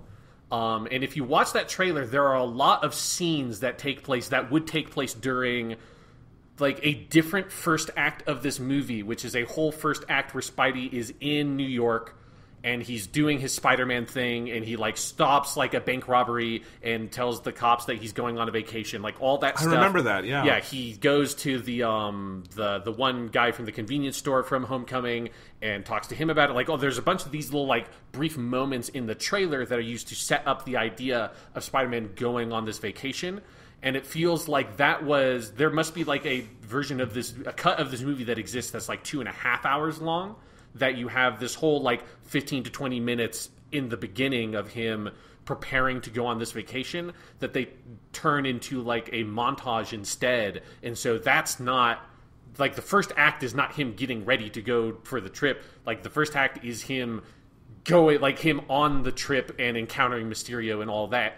And that's something that like really fascinated me, because I was kind of expecting there to be this bigger build up to him actually going to Europe. But them cutting all that shit out and just being like, no, that's the start point of the movie, is Peter going on this trip. Like, that has to be the beginning of the movie, effectively.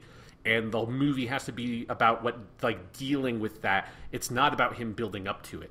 And so that's one of those things that I think was probably a hard choice to make, that like really builds the whole movie, because I can imagine a much more tedious version of this film, but what they have now is this like very slim, slick version of this movie that's like way more direct, and has this, like, as you said, this really perfect feeling of pace, because it doesn't have to belabor itself with all this setup that it seems like they probably filmed and just cut out.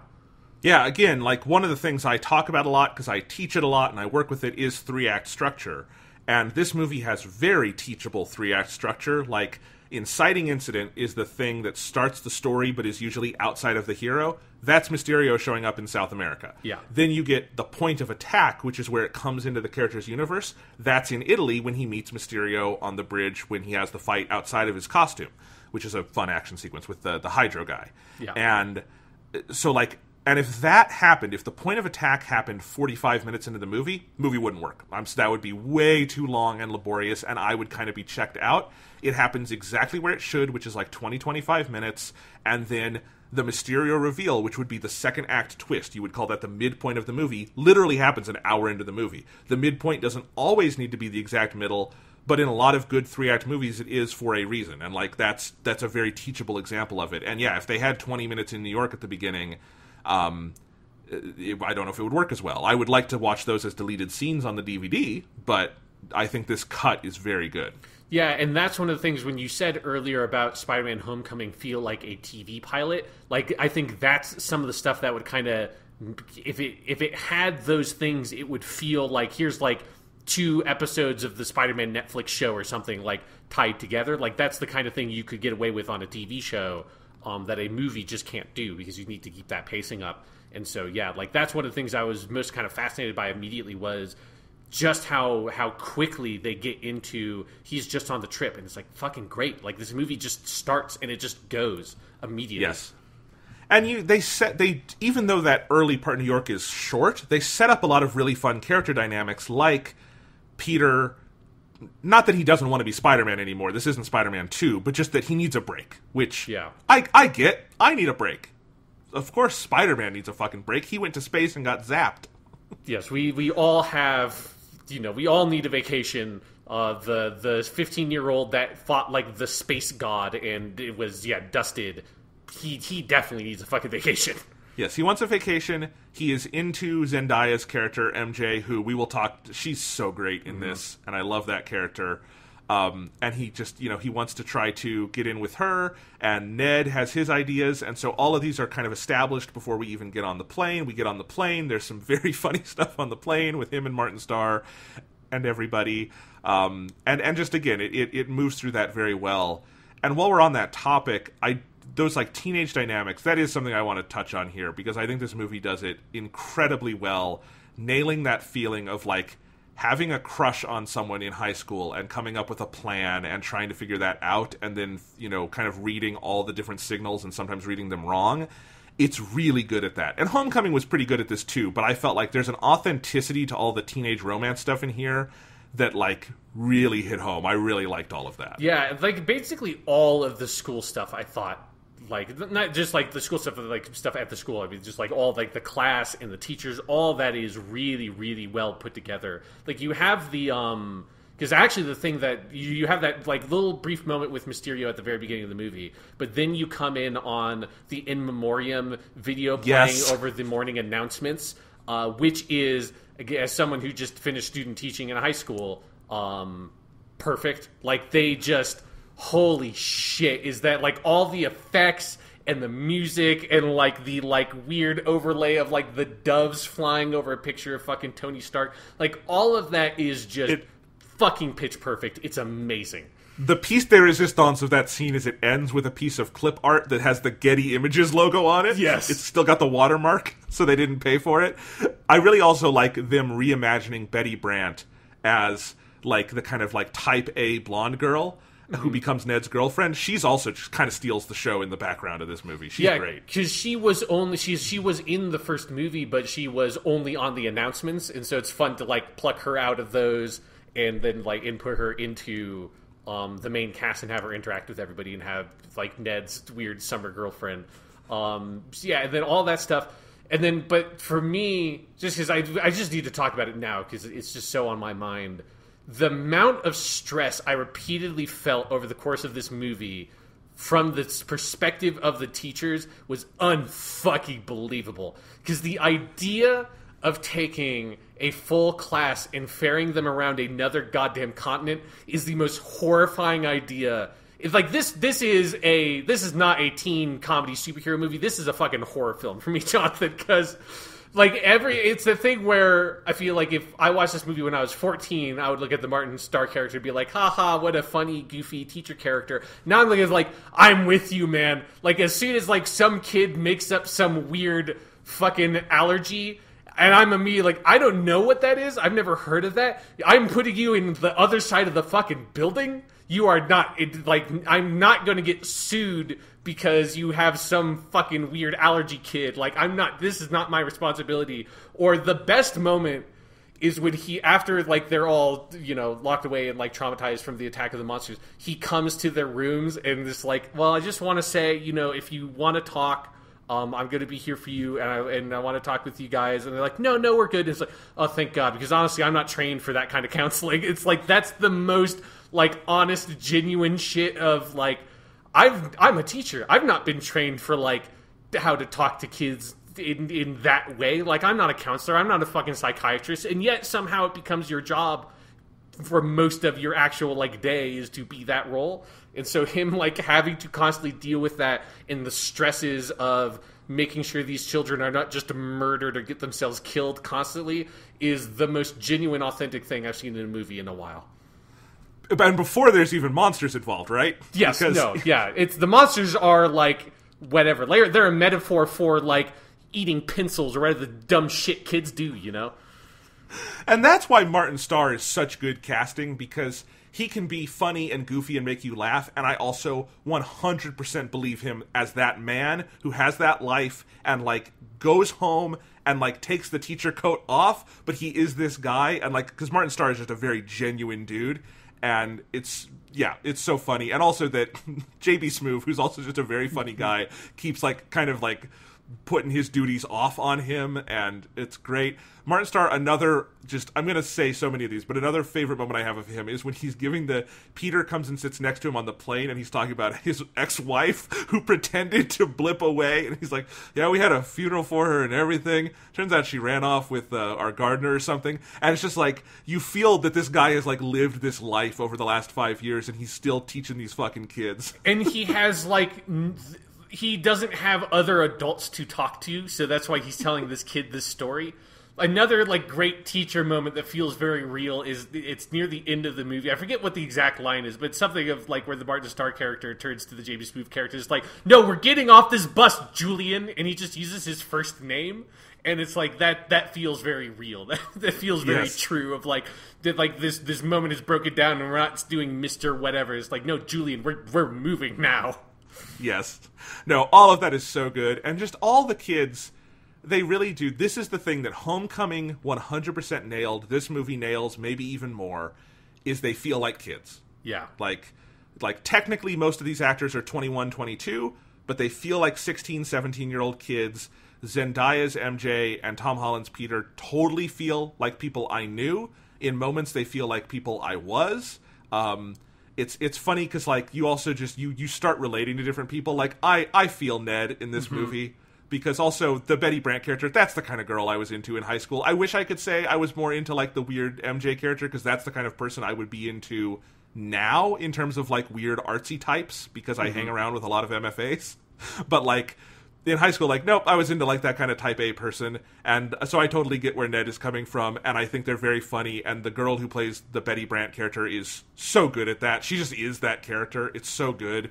And yeah, you also, like, when you're talking about, like, the stresses you feel, if you can get past the, like, we are teachers now and we relate to the teachers, you also totally feel, like, the sense of anxiety Peter has about, like, MJ hanging out with Brad, who is a great comic foil in the movie, this kid who glowed up over the time of the blip, and, like, it hits that anxiety so well. It feels really genuine and authentic, and it's not even necessarily the main point of the movie, but it puts Peter in a position that, again, he generally has not been on in film to this degree, where they just nail the high school superhero thing. Yeah, and it definitely is, like, everything with, like, watching him with his stupid fucking plan and all that stuff. He's like, dude, God, Jesus, stop. What do you do? Like, this doesn't make any sense. This is such a weird, convoluted way to try to go about this. But it feels so authentic to the, like, no, we're going on the fucking field trip, and I've got this whole plan figured out. It's like, no, don't do the plan. Nobody does the plan. That's not how it works. But it's so good. Yeah, so all of that is great. Let's stay with the kids for a second, because I just want to talk about some of these characters. I think we talked about most of them, but I do want to focus in for a minute on Zendaya as MJ, because she was mostly background in Homecoming. She's there. She makes her, like, kind of dark quips, and she's, like, sarcastic and everything. But here she's a real character, like, front and center. She's really great. She's very funny. I also really love that in the second half of the movie, like once she and Peter are like out to each other and they start, being friendlier, the like mask drops and she's really good at playing MJ. Like, of course this is all an act. This is her being like dark and sarcastic and all that. It's a put on. And when she finds out Peter is actually Spider-Man, she's like, what? I was like 60% sure. She's really funny. Yes, no, and that's one of the big things is they're so good at because with Peter we've known because since we're like Peter's kind of our main character, he's our sort of POV. We kind of know that when he's putting things on and when he's not because we're with him all the time, and he's constantly putting on like a weird kind of macho persona that's not really authentic. He does that in Homecoming. He does that here. But with the MJ character, because we're so removed from her. You can, if that person was a real person in real life, you would know that that's a put on. But it's not always clear when that is like a character in a movie how cognizant the writers and everyone are of like that's really kind of who that person is. Seeing that mask slowly kind of slip away, and then kind of getting seeing the chinks in the armor and how it's like. That's not totally inauthentic. She does like that stuff. Like, that's a part of who she is. But she's not, but she's also a teenager. Like, she has the same kinds of insecurities. She has the same kinds of desires as any of these other kids. She just expresses them and enacts them in very different ways. Seeing that, scene of them together on the bridge when they're, weird and awkward together because they're both attracted to each other but neither of them want to say anything. So Zendaya does the Spider-Man thing instead because she doesn't want to, it be real, and she doesn't think that Peter really likes her because Peter also doesn't think that she really likes him, and they're, both weird about the whole thing.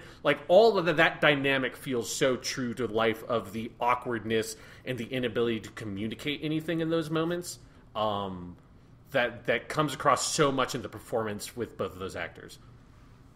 It's also just very refreshing to have a live-action Spider-Man movie where the romance is not played at the operatic, this is my ride or die for life level. Mm-hmm. Like, MJ in the Raimi movies, who I really like, I love that dynamic, but that is the love of his life, and this is my one for the rest of my life. And in the Andrew Garfield, it's the exact... Because Gwen Stacy is just MJ in those movies, but she's blonde. They didn't actually write Gwen Stacy.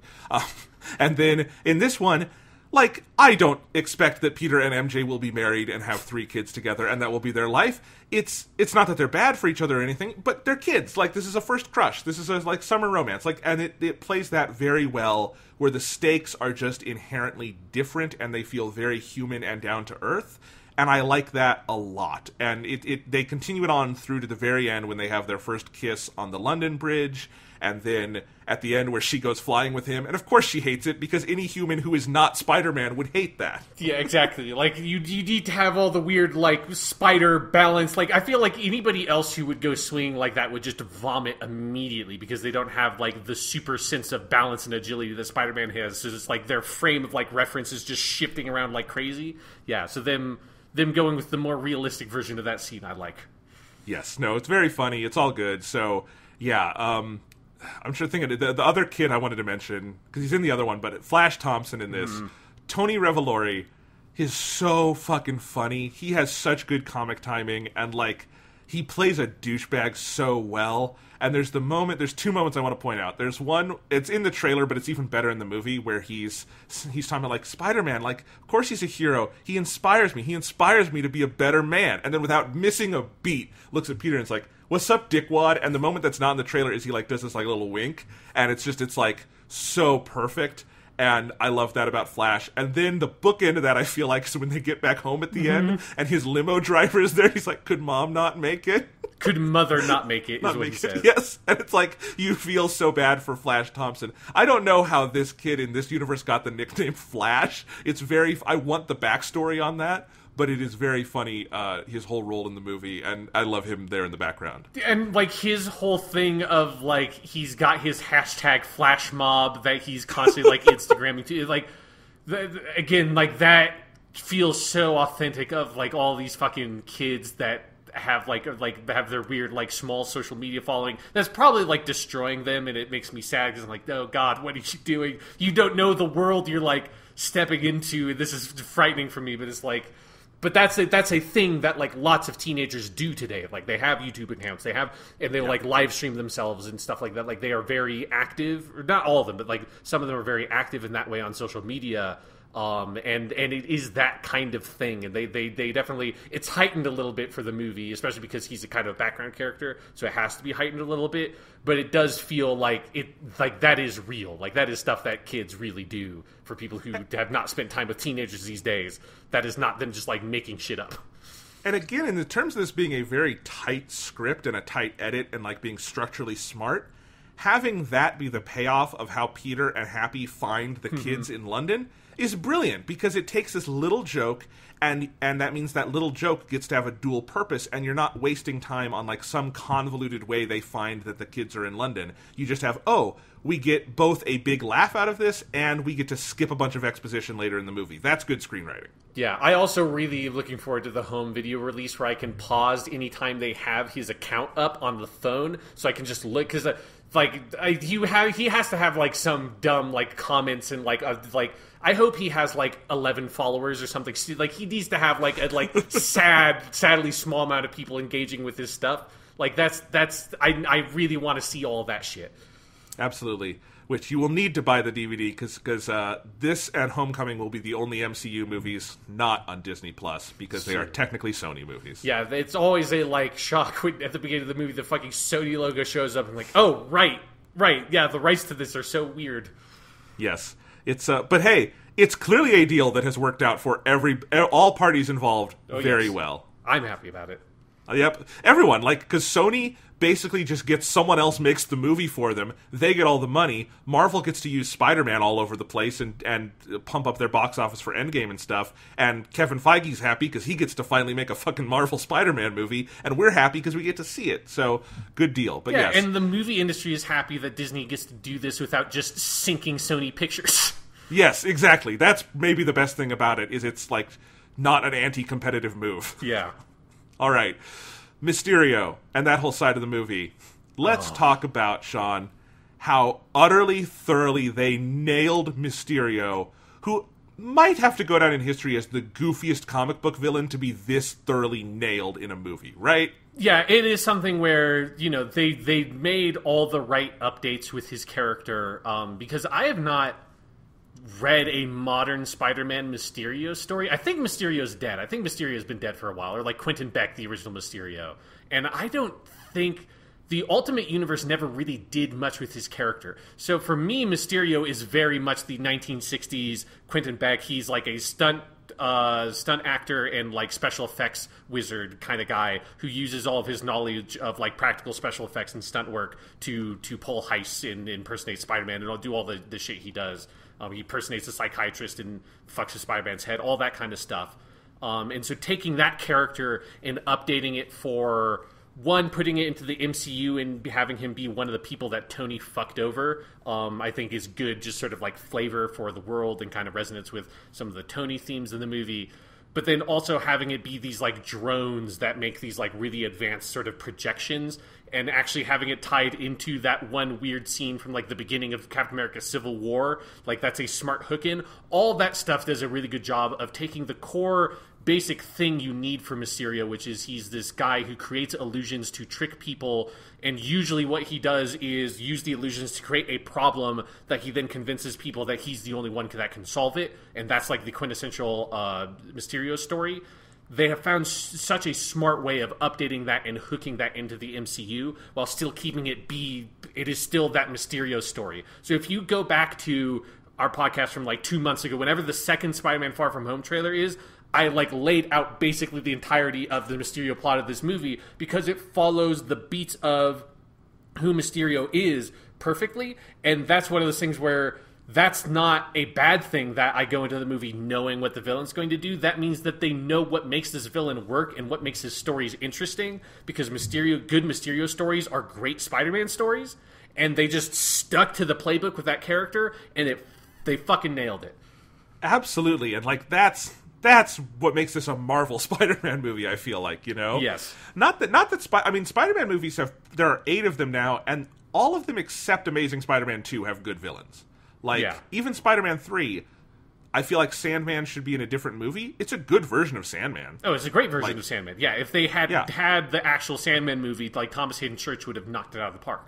Yeah, so they've always nailed Spider-Man villains, and it's really nice to see them get this deep into the roster and take Mysterio and do him right, because I don't know if I would have predicted you could have done Mysterio right in 2019, and they did. And they didn't change the core of the character, as you say, like, because I know enough about Mysterio that I knew that was going to be the plot, and they got it so perfect, because it's not just that, it's how the second half really uses the illusion stuff, and how thoroughly Peter's head gets fucked with, and all of that. Like, they nail every beat of it.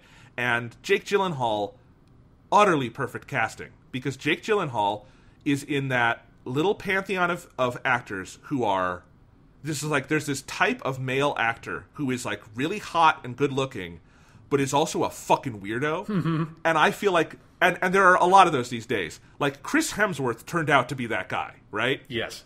And we didn't know that in the first Thor, but he became a lot better when we learned he was a fucking weirdo. And I feel like James Marsden has been that at times. There's plenty of these. Jake Gyllenhaal is a fucking weirdo, and he's basically playing Mysterio like his character from Nightcrawler, and it works so... I can't imagine anyone else doing that, and doing it like, just like the facial hair, and how he looks in the costume, and how he interacts with Peter. It's all perfect. I love him in this movie. Yeah, and I love like how they choose to play the, like, how long they hold on him being like this weird hero that's solving the elemental thing, like just long enough that you're like, even me, I'm almost convinced, like, are they like really just going to kind of play this more straight and then do some like are they going to do a really weird twist to like surprise people who are Spider-Man fans or something?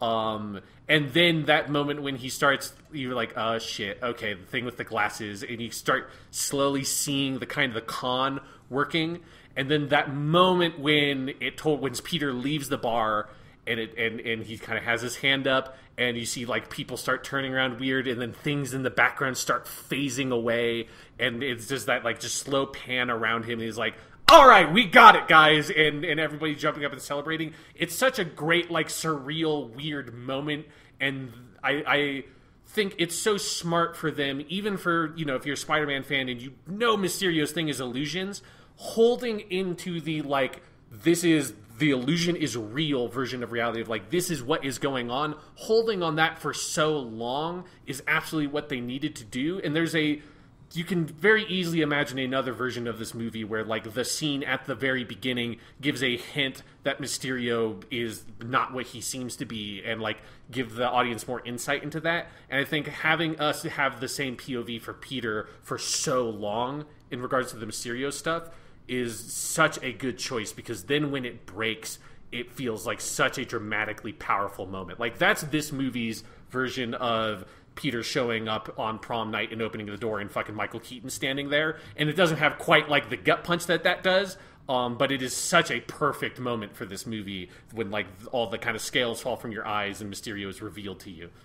Yeah, I mean, as much as most of the Spider-Man movies have good villains, the MCU Spider-Verse is like, they're 2 for 2 on Michael Keaton as Vulture and Jake Gyllenhaal as Mysterio. And there's a certain joy in it being 2 villains that I don't think non-MCU productions would have done.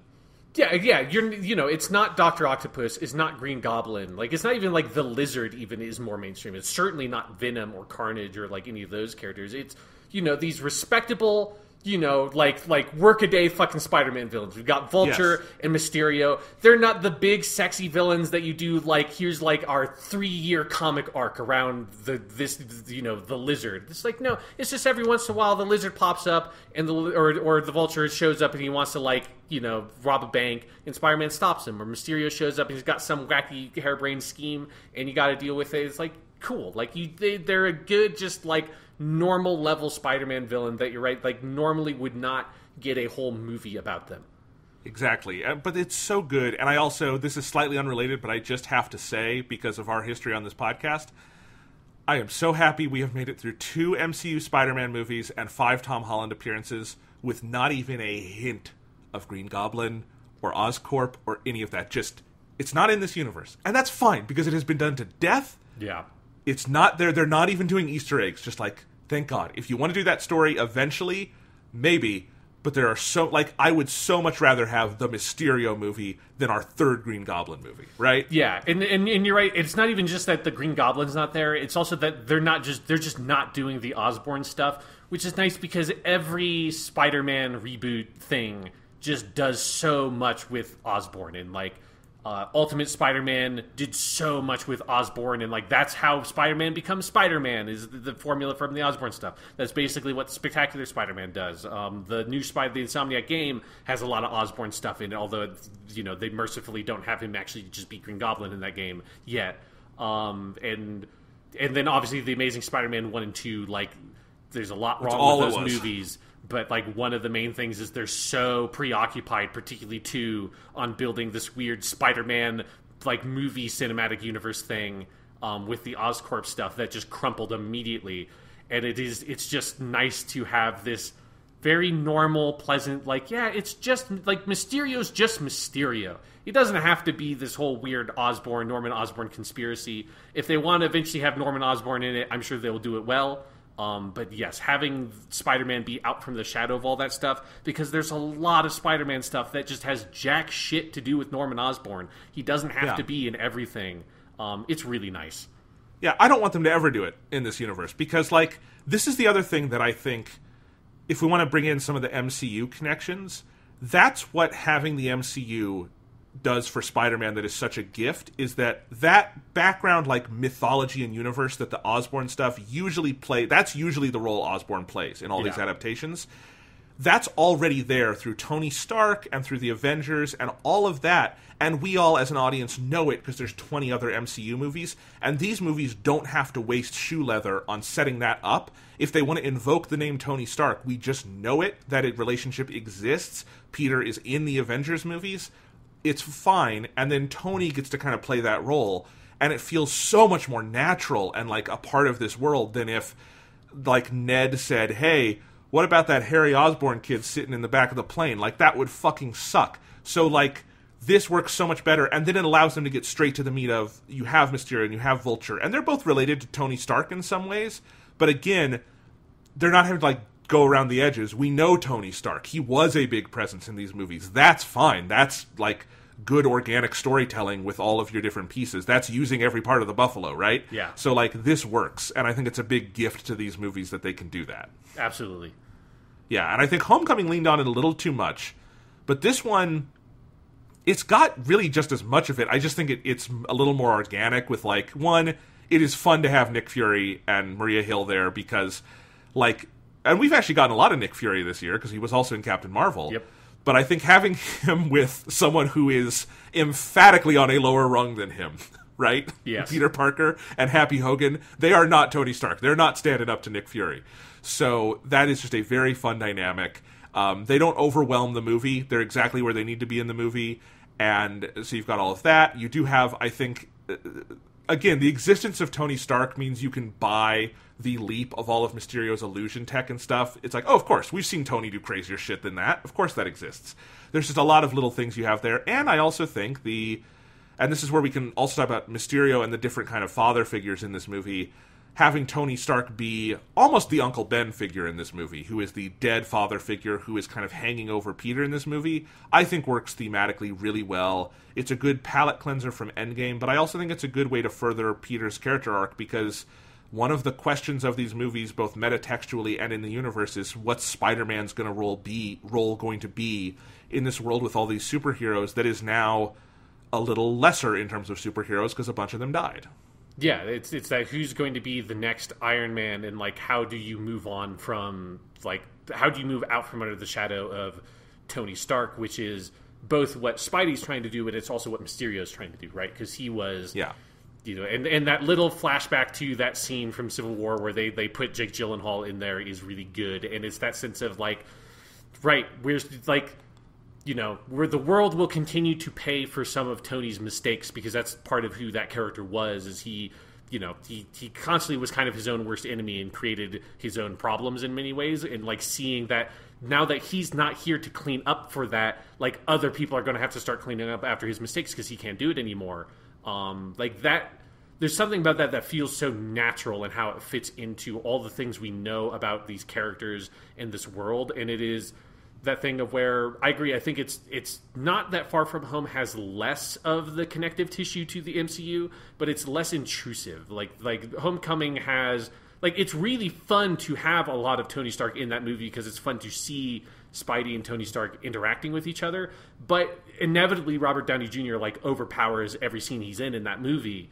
And it's ultimately maybe like a detriment to that movie because it makes it feel like it's such a big thing there. Whereas here, it's omnipresent, but it is always in the background. It's never something that the movie is like shoving directly into your face. And whenever it is kind of shoving into your face, it's in a brief moment that is usually like really artfully done. Like, I love that moment when Mysterio puts on the glasses for the first time when they're in the bar, and you see like, you basically see him through the eyes of Peter and how much he does like evoke that image of Tony Stark for you. And that moment is like so touching and feels really authentic, even when at this point the audience certainly is supposed to have caught on that there's something wrong with this dude and like this is a weird situation that he's kind of egging on. It's still really touching and emotional, and it starts building those kind of father figure themes together. Because it's also worth saying, I also think this is a story where Peter Parker is in the driver's seat a little more of like his own arc and his own wants and desires, and like it's his story. And that's true of Homecoming, but Homecoming I also think is too built its plot on kind of A, a lot of contrivances, and B, a lot of Peter being restless and doing stupid shit and then having to clean up for the stupid shit he did, when really like just a clean phone call to Happy Hogan would have like solved most of that movie. He tries at the end, but it's too late. So like, but this one, like, Peter makes mistakes, obviously. He shouldn't give the glasses to Quentin Beck, but he doesn't know he's Mysterio. He doesn't know he's in a world where Mysterio exists, and that's an obvious, like, plot turn. So I feel like his mistakes feel more genuine, his triumphs feel more genuine, and it's a compelling character arc. Like, there's the scene on the plane near the end of the movie, which, I have a story to tell about this. I'll come back to it. But scene at the plane at the end where Happy Hogan is there, and he and Peter talk about Tony and about moving on, and then Happy turns on at the back the little lab, and Peter starts working with it, and Happy sees Tony Stark in him. Jon Favreau is so good in this movie, yeah, and he's only got a couple scenes. I am so glad Jon Favreau is still in these movies. I'm so glad that like he didn't get pissed off at Marvel after Iron Man 2 was not a happy experience for anybody, and that he still does it, because Happy Hogan is one of my favorite characters in the MCU, and it's because Jon Favreau is so good. And that moment is just, it's really, really lovely how human the ultimate stakes are here. Yeah, and it's that like the little moment where he sort of like scoops up like the digital like version of his glove, and Happy puts on AC/DC and all that. Yeah, it's a good evoking of all the Tony Stark Iron Man stuff without it overpowering the identity of Peter Parker. That is like, he has those things in him, but he's not Tony's clone. You know, he's still his own person. Because the best moment there is Happy saying, I loved Tony Stark, he was my best friend, but he made so many mistakes. And he second-guessed everything. And just letting Peter know, like, he was human. You're human. It's okay to be human. It's okay to fuck up. We're here for each other. We'll figure it out. I love that moment, because there's also, like, if you didn't have that, you would... And I was wondering this both time I watched it. Like, in my head, I'm doing the headcanon of, like, Tony Stark would become the basis of a religion in this universe. Mm-hmm. Someone who, like, he literally died for humanity. Right? Yes. And, like, I like that there's just that moment where you cut through and, like, no. Tony did a really great thing at the end of his life. He did some bad things, too. It's okay to talk about those. And, like, humanizing it. Just a very good moment. Because, again, like, all this shit with Mysterio would not happen if Tony didn't fuck all that shit up. If he wasn't an asshole to everyone. Yeah, exactly. It turns out when you're an asshole to everyone, and also most of the people you meet are also, like, geniuses and, you know, like that create this incredible technology, eventually someone's going to get pissed off and try to destroy the world. Okay, I have a funny story to tell about the scene in the field, though, where the plane comes in, and it's that really colorful field. They're in the Netherlands. Yes. And Happy touches down there. So the other night, I went to see this movie Thursday night, which was July 4th. And when I got out, I have been, just to make some extra money on the side, I've been doing some driving with Lyft, the rideshare company. Mm-hmm. So it was like July 4th evening, so I was getting some rides because people were coming home from bars and stuff. And I drove this one couple home, and they had just gotten out of Spider-Man earlier in the day, and I had just gotten out of it at night. And they were talking about it, and then they said, "Oh, hey, have you seen Spider-Man?" to me, and I was like, "I just got out of Spider-Man." And they're like, "Oh my god!" And we started talking about it. And the girl, she had a little accent, and she was from the Netherlands, and she showed me she had that field was her phone wallpaper for years from home. She knows that place. She has it just as her like iPhone wallpaper, and she said when it showed up in the movie, she that was like her J.K. Simmons moment. Because she just knows that area. And I was like, that is such a weird coincidence. It was my first, I finished the movie, picked up this couple, they had just seen the movie, and she had, like, been to that place. That was such a weird moment. That is very bizarre. Yeah. That's where you start to question whether or not we're all living in the Mysterio illusion. You know, they tipped me, so I'm fine with that. But anyway, so yeah, where else should we go with this? Like, definitely talk about Mysterio in the second half of this movie when he makes the turn. One, I love Jake Gyllenhaal playing because like Mysterio is not like a mustache twirling villain. He's just kind of a petty asshole.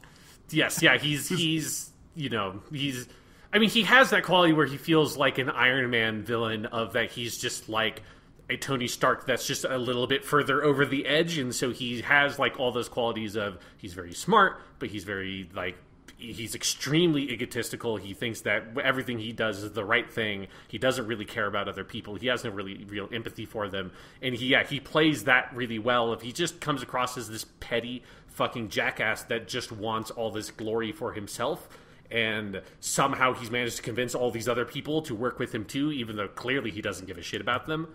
And like seeing that turn of how well he plays like that sort of like the doting father figure to Peter, and then as soon as that mask is off, it's like immediately he's the biggest asshole in the room.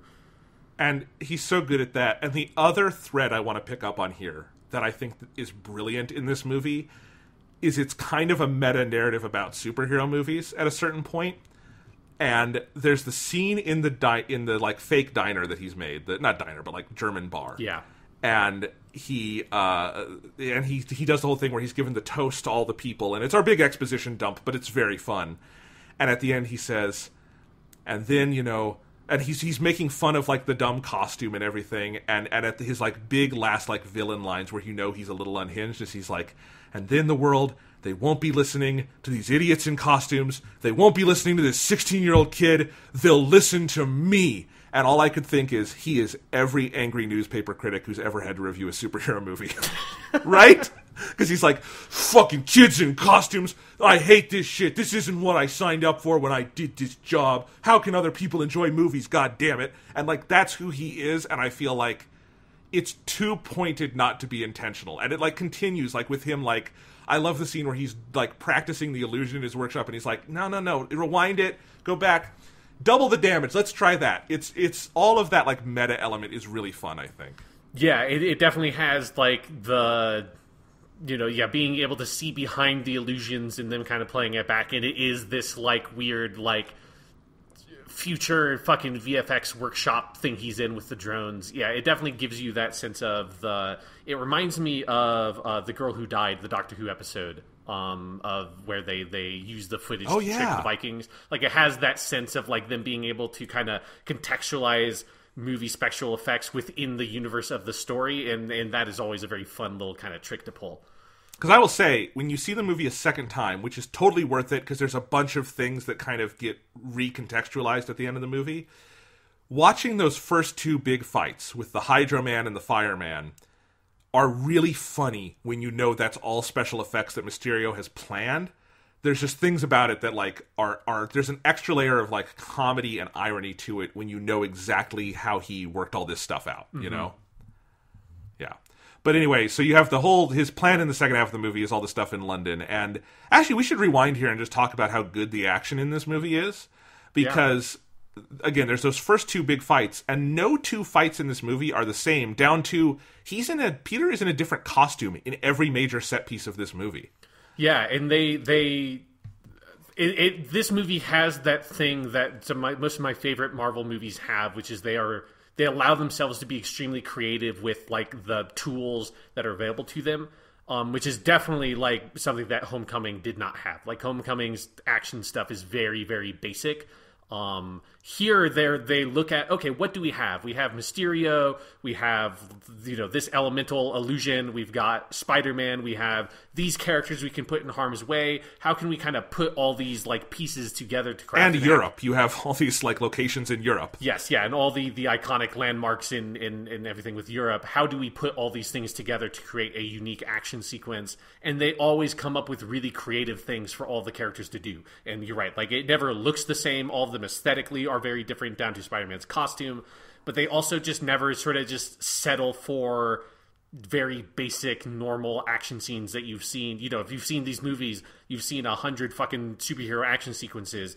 None of the action sequences in this movie feel like they are like those. They are so uniquely Spider-Man and so uniquely affixed to his powers and the powers of Mysterio and all these drones, that they never just sort of like take those things for granted and really push them and be creative with them. Because you've got 4 big set pieces, I would say, in this movie. You've got the one in Venice with the water guy, and that's where you have Peter out of his costume, and he's just in his normal street clothes, and a little bit in a weird Venetian mask. Yeah, and he's just sort of like desperately trying to sort of keep the city from falling apart while Mysterio is fighting the illusion. And I loved that scene, like, Spider-Man scene in Venice, awesome. That's like a superhero bucket list thing. Let's get that off. I love that. Then you've got the big scene in Prague with the fire guy, and in that one he is in the stealth, what they call in the video game the stealth suit, but the black suit with like the hood and everything. And I love that suit. I think you mean the Night Monkey suit. Yes, exactly. Night Monkey. Oh, the Night Monkey is such a good joke. Yeah. I loved how long they kept the joke going. Of like, you just would constantly hear in the background, "Oh, Night Monkey! Run!" That's when he's like on the train to Berlin. Someone like he tries to ask for directions. And they're like, Night Monkey. It's so good. But yes, you have that scene with the fire guy. That's great. You have my favorite set piece in the movie. My favorite thing in the movie is the big illusion scene in the third act, which is, again, it's a Batman Rocksteady scene, or Rocksteady Batman scene, like the Scarecrow scenes, yes, where it's just, you can't tell anything is real. It's constantly changing. It's really visually creative. I have to tell you, Sean, the moment, and in that scene we should say he is in the Homecoming suit, the original, like in the illusion, he's in the original Homecoming suit, and I am absolutely 100% when this comes out on DVD, I am ripping the DVD, I am taking that scene, and I am syncing it with a James Bond theme song, because the visuals in that scene are a James Bond theme song opening, where you have like the 100 Mysterios coming in, and there's that one shot where like zooms slowly into Mysterio's helmet. That is where the director credit for a James Bond movie would come up. I had not thought of it that way, but you're 100% correct. Yeah, there is like, they do such a good job of, like, again, because it's that thing where Mysterio, I think it's very easy to make Mysterio very, very lame, but when you commit to it so hard, they really kind of convince you that his ability to create illusions, it just feels kind of unstoppable once you reach that point, because you're so disoriented. It's not just that what you are seeing is fake, it's that all the fake stuff you're seeing is shifting so rapidly from different tones and palettes, and your like reference point for everything is just crazy, and it's constantly moving around. And it is like Spider-Man has just been trapped inside of, the wackiest fucking James Bond title sequence you could make, and it really does convince you that, like, it makes you just, how could anybody fight against this? Like, it seems so overwhelmingly powerful what Mysterio is able to coordinate together, down to, it does like the sort of Inception, like dream within a dream thing of Spider-Man thinks he's woken up, tells the stuff to Nick Fury, obviously fucks up, and then Mysterio backs him out into the train. Like, that whole way it's all choreographed. Again, when I said earlier that this is like the best you could ever hope for in terms of Mysterio on film, like, that's really, like, all the character stuff is great. That's really what I mean, where, like, it's hard for me to picture someone being able to handle the Mysterio illusion sequence better than what this movie does. Because it's so creative, it's so cinematic, it's genuinely scary at times, but it's also just visually stunning. Like, it is, I think, one of the most interesting cinematic moments in any Marvel movie, is all of that illusion stuff. It's just, like, very dynamic filmmaking. And then the entire action sequence in London, what's so great about that action set piece is that it ultimately has one very small goal, which is I have to get in that fucking hallway and punch this dude. And once I've done that, it's over. Like, he just has to get in that hallway and hit that guy. But there's so much, like, there's all the drones and all the illusions, and there's so much in between them. And you're right, that's like, Mysterio is just a dude. They even say this on the plane with Happy, is like, he's just a man. If I can get near him, he's done. But he has all these tools, and those illusions are, like, genuinely very disorienting. So in that last scene, you also, then the last suit you have in the movie is his new Spider-Man suit, where you replace the blue with black. So, Sean, I just want to back up for a second. We like talking Spidey suits in this movie. What did you think of the new costumes? I like it. I mean, yeah, I kept on meaning to load up Insomniac Spider-Man and play with the new costumes, but every time I started to go to, like, booted up my PS4, I saw the Judgment was right there. I'm like, I would do, but I need to play some more Judgment. So I have not played them with them in the games. But yeah, I really, particularly, I think the stealth suit is very cool looking, but it's sort of very plain. Yeah, I think his new, like, Spider-Man suit that he creates for himself is very cool. It's very distinctive. It doesn't quite look like any other Spider-Man suit, though it still has the Spider-Man quality to it. It pulls very direct inspiration from the original Steve Ditko drawings, where in the original Spider-Man design, like, it honestly wasn't really red and blue. It was like that, like, comic book black that has blue outlines on it, like Superman's hair or something like that, where that Superman's hair is supposed to be black, but they use blue to kind of outline and kind of define it and give it a little bit more definition. And that's what Spider-Man's original costume sort of looked like. And so they kind of go with that and then have him have the underarm webbing things, which is one of the fun, weird, most inconsistent pieces of Spider-Man costume design, that he is supposed to have that underarm webbing for, like, basically 30 years of comic books, but every other artist just sort of, like, decides to draw it only every other panel or something, because it's just must be just a big pain in the ass to draw. So they've taken that underarm webbing stuff, they've taken that black design, and they've all put it together. And one of my favorite things about it is that they keep the sort of MCU thing of him being so inspired by Iron Man and having, like, more kind of Iron Man tech inside of his suit, which I'm fine with. I know that some people don't like that stuff because they feel like it makes Spider-Man too powerful or something, and I feel like it's a good thing for MCU Spider-Man to have that to kind of help define him. But I'm glad that they didn't make the suit, like, all kind of metallic looking and everything like the Iron Spider suit. I'm glad that he only has that Iron Spider suit kind of at the beginning of the movie, because I think that's fine for Avengers. I would not want him having that in Spider-Man. I think this has a very authentic Spider-Man feel to it, and I like it a lot.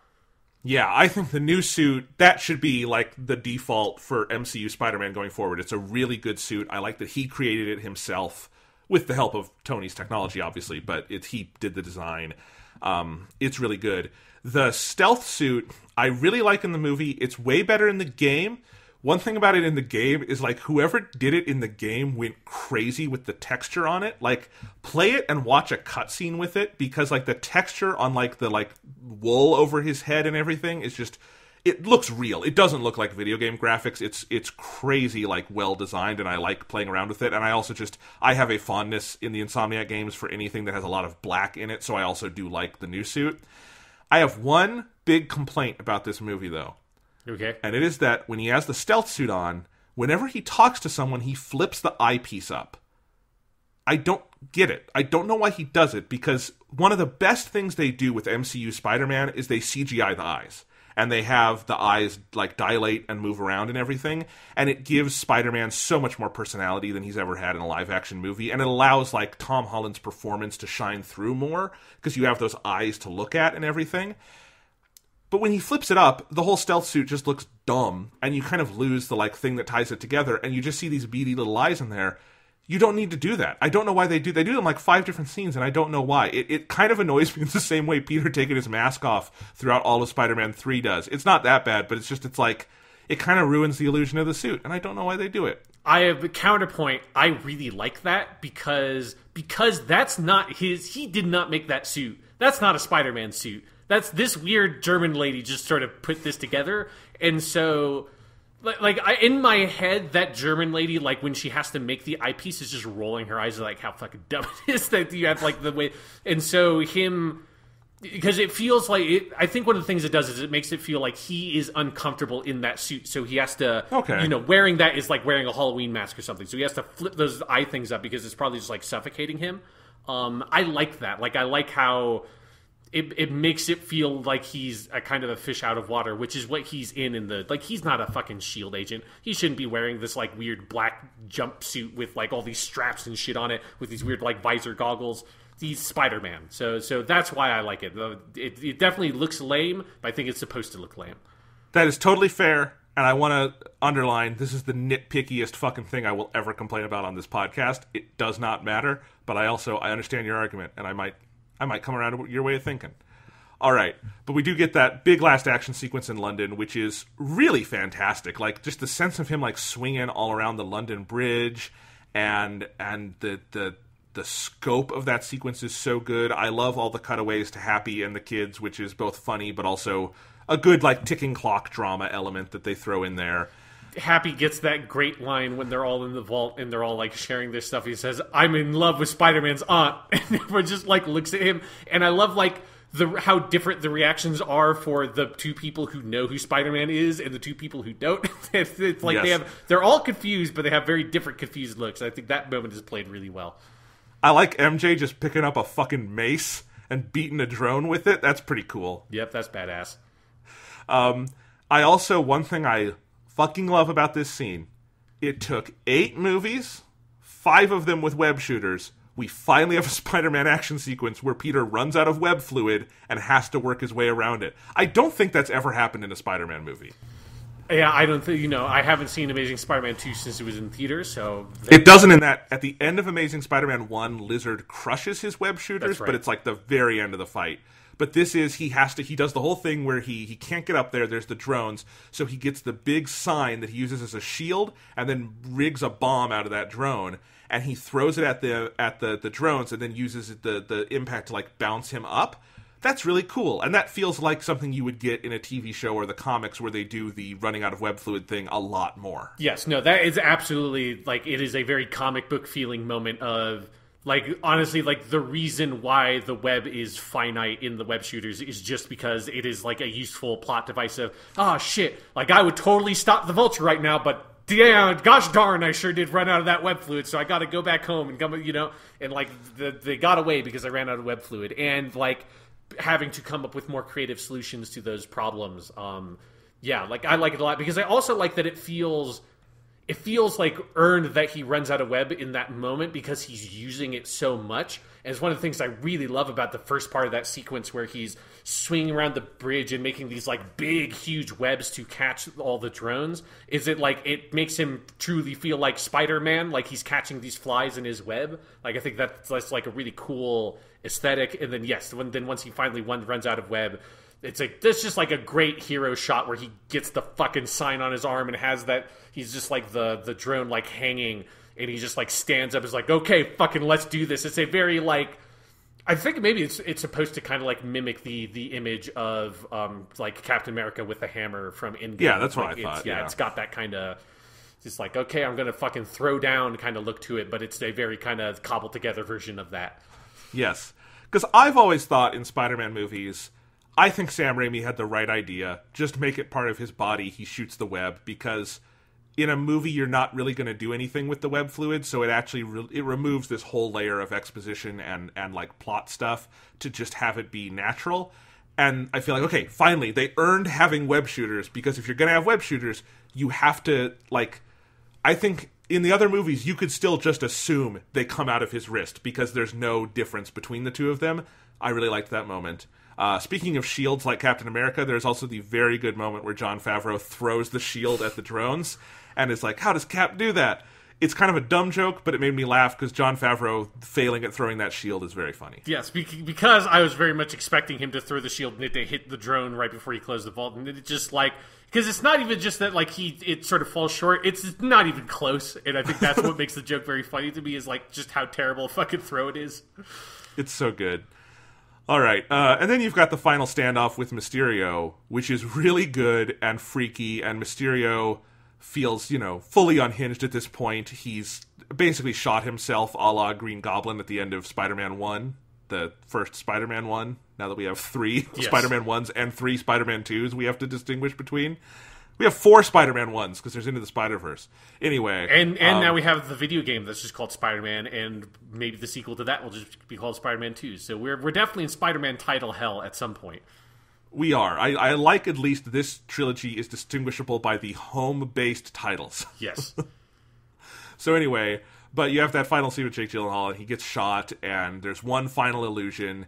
Really good standoff. One other thing I do think this movie does well is that the emotions between Quentin Beck and Peter Parker are real, even if Beck is tricking him. Like, Beck really does like Peter, and Peter really was getting something from this guy, so it makes that last standoff feel more earned and like a big character moment, like where, like in a lot of Spider-Man movies, it has to end with Peter feeling kind of horrible because he had a human connection with this villain. That to me is one of the things that distinguishes Spider-Man villains, is having that human connection with them, which a lot of comic book villains don't have.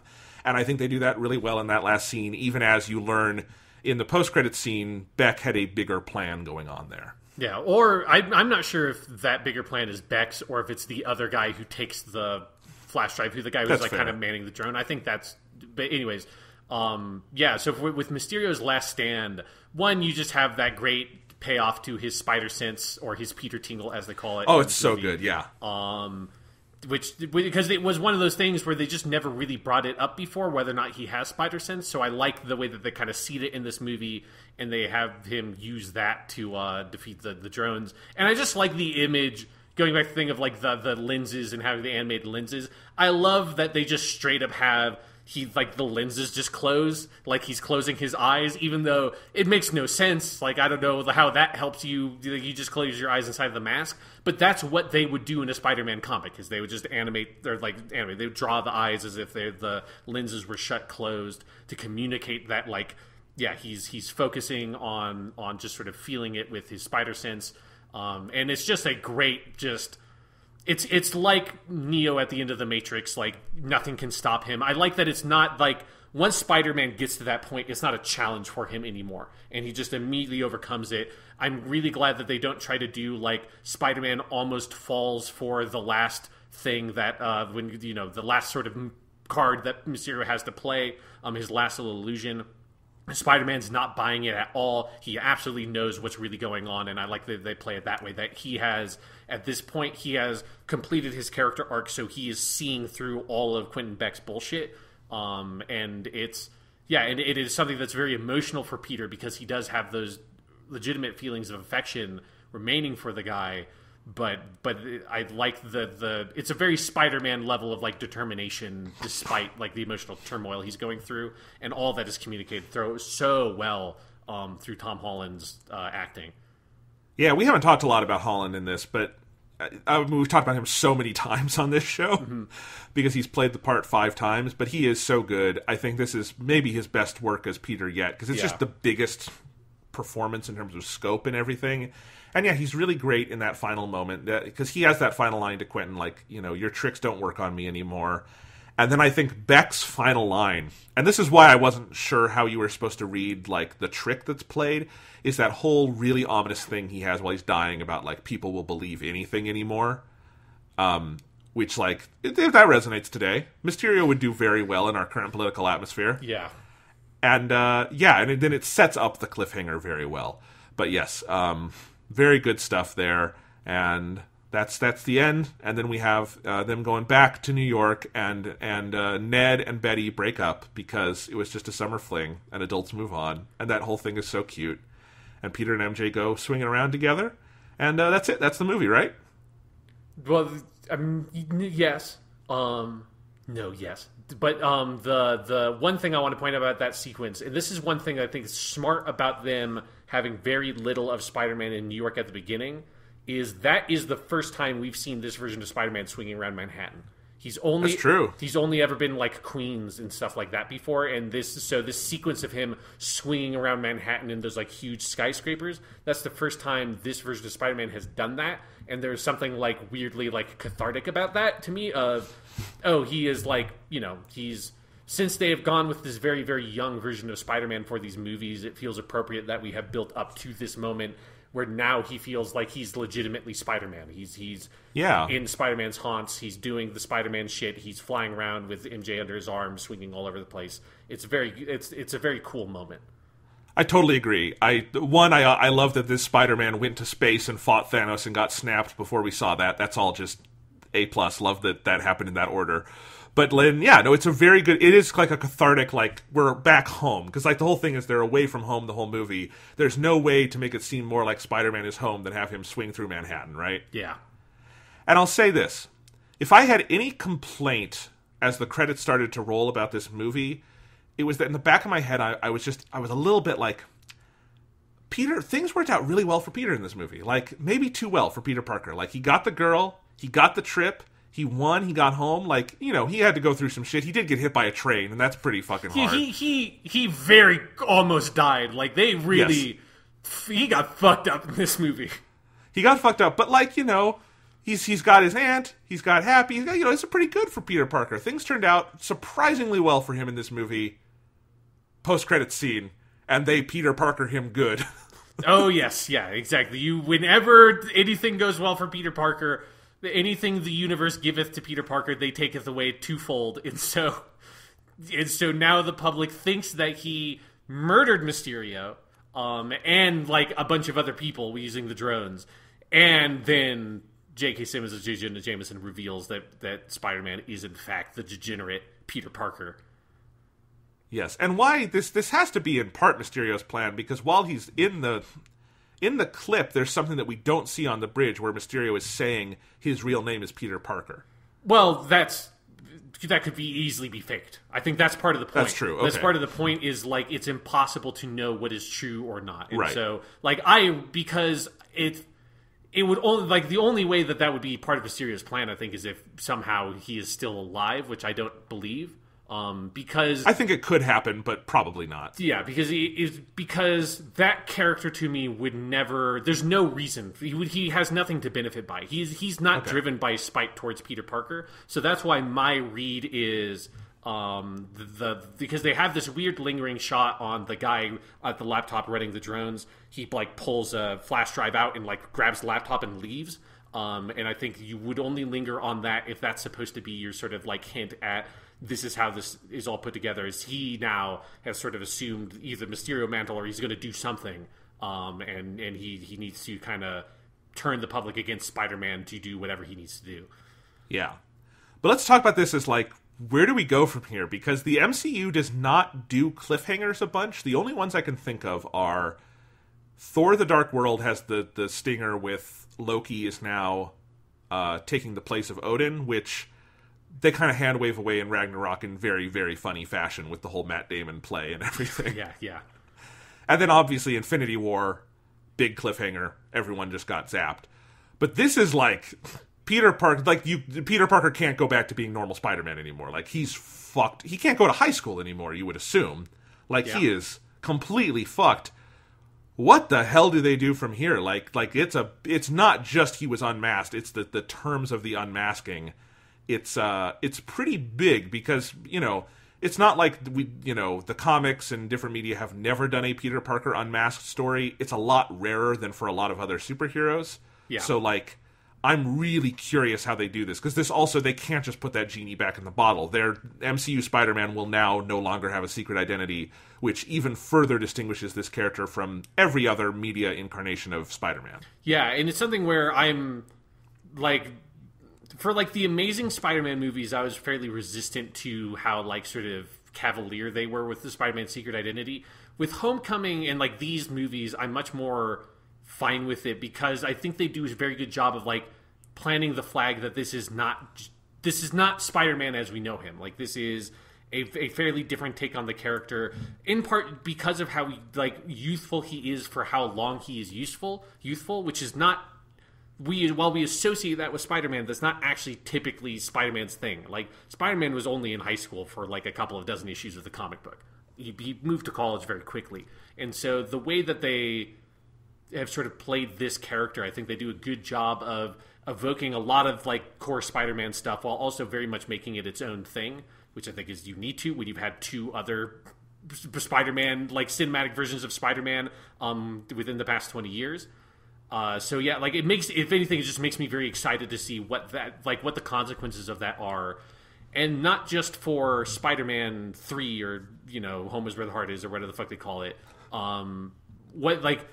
Where do we go going forward now for the rest of the MCU movies? Because other than the fact that we know that eventually they're going to make a Guardians 3, and we know that they are currently making that Black Widow movie, although we don't technically even know really what that Black Widow movie is, we don't know what the next slate of movies is. We don't know what their plan is going forward with the MCU, other than there's going to be more of these.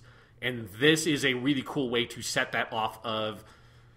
It makes me really excited to see what happens in the next Spider-Man movie, but it also kind of makes you sit there and think about where they're going to go for the next sort of phase of these movies now that Iron Man and Captain America and those kind of stalwarts are not going to be around. Yeah, because technically there is no date for Spider-Man 3. There's no... we don't know anything about it. It has not technically been greenlit. If you look at the initial contract they signed... Tom Holland has one movie left. He was the whole deal with them was that the MCU Spider-Man would be in 3 Marvel movies and 3 Sony movies. So they've done the 3 Marvel movies, Civil War and then Avengers 3 and 4. And then they've done 2 of the Sony movies, and then they'll have 1 more. I assume everyone will re-up at a certain point because they'll want to do more, and it's been lucrative for everybody. But, it's definitely a big question mark. They obviously would not have included the cliffhanger if there were any doubt about going forward, I feel like, because it would be easy to yank from the movie if there was, last-minute contract issues. So, hopefully, because this came 2 years after Spider-Man 1, so hopefully 3 will be 2 years again, so that'll be 2021, and that's the fastest they could presumably make it, and... Disney has 3 Marvel movies on the calendar for 2021, so that would wind up being a 4 MCU movie year, which has never happened. So we'll see how that all shakes out. It sounds like Marvel is going to announce their next slate at Comic-Con, or around Comic-Con. Sounds like it's the plan, is when we'll learn more. Because this is the last, we don't know what the next Marvel movie is. We know none of them. Yeah. And that's kind of exciting. And I assume they'll probably announce the Spider-Man thing with all of that, because they and Sony are pretty tight on this. But it definitely fascinates me. I'm very excited to see where it goes. And you're right. It's the next movie, I have no idea what it will all be about. And, what villain could step in to, be the thing that challenges him in this way. What does Peter Parker's daily life become because of all this? There's no Tony out there to take care of him through all of this. There's no Cap. We don't really know what the Avengers leadership is anymore, what the Avengers are. So there's a lot of big questions, and it's very exciting. And we haven't even talked about the second post-credits scene, which also does some weird, funny stuff with the movie. Yeah, really quickly, I want to say my theory. I'm going to place my bet for the villain of the next Spider-Man movie. I think they're finally going to do Kraven the Hunter, because Spidey's been exposed. Spider-Man is on the run, and Kraven is hired by J. Jonah Jameson or somebody to hunt him down. That is my bet of what the A plot of that movie is basically going to be, and that is a very exciting idea to me. That is the best idea I've ever fucking heard. They absolutely have to do that. What home-based pun do we do with that one? I mean, I do really like the idea of Spider-Man Home is Where the Heart Is, because it's such a, welcome mat fucking thing to do. Home away from home. You could do that. Spider-Man Home Alone. Exactly. No, there you go. Spider-Man Home Alone. Spider-Man hooks up into, a fortress or whatever and, sets booby traps for Kraven the Hunter. That would be a ridiculous movie and a ridiculous title, but it would be kind of amazing. I totally want the Kraven the Hunter movie. That sounds... Because Kraven is totally in that zone with Mysterio and Vulture of, there should be a movie about him, but no one else would have done it until now. Yes, Kraven the Hunter is one of my personal favorite Spider-Man villains. I think he's great. He just, he puts Spider-Man on the defensive in a way that's very different from most other Spider-Man villains, and I think they have a very good setup to use that. So, obviously, we have no idea what they're actually going to do, but if I were in their shoes, that is what I would use. Yeah, the big thing I'm curious about is how they deal with any potential time jump, because this movie is set about, with all the things that it's set 5 years after Homecoming, but in Peter Parker's living daily life, it's a year of his life later. I feel like a full year time jump would be weird, because where would Peter have been for that year in that he's outed? So we'll see. But that's very exciting. Do you want to talk about that last post-credits scene really quick? Sure, yeah. So Nick Fury ain't Nick Fury, huh? No. And when you watch the movie a second time, there are hints, because he's a little off. And Sam Jackson, I think, has fun with that. But I just loved seeing Ben Mendelsohn as that Skrull guy again, because he's so funny and good in that role. And I loved him, like, taking the mask off and just being like, oh, man, this guy's hard to play. And again, kind of in that meta way of, like, people playing roles in superhero movies. And then Nick Fury's doing something with the Skrulls off in space. I thought it was fun. Yes, and that's one of those things of where it's like, I'm very glad that Sam Jackson is still on board for all this stuff, because he's such a good character and actor to, like, play the role that he plays of sort of like just building up the blocks. He doesn't, I don't necessarily need the Nick Fury movie. I just need those little moments of where Nick Fury's doing some weird shady shit somewhere, and creating, whatever, like, the next step for SHIELD is, and all, like it's a good, like, enticing thing of, like, yes, Nick Fury's up to some shit in space. Something's going down. We know that almost certainly they're going to make a Captain Marvel 2.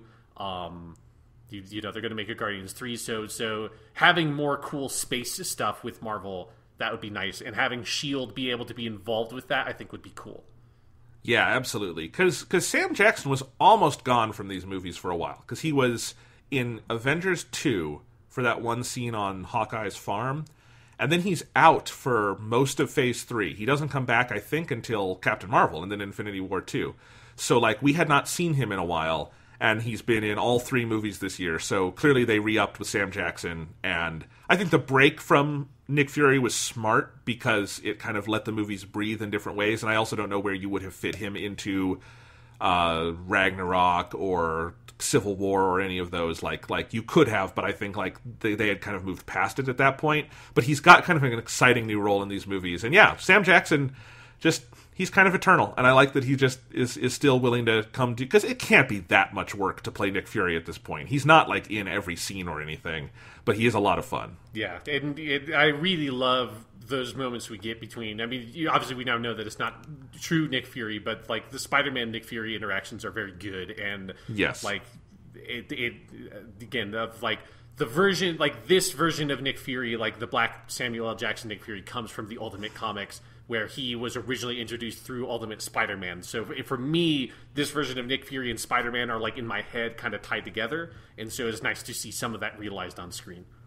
Absolutely.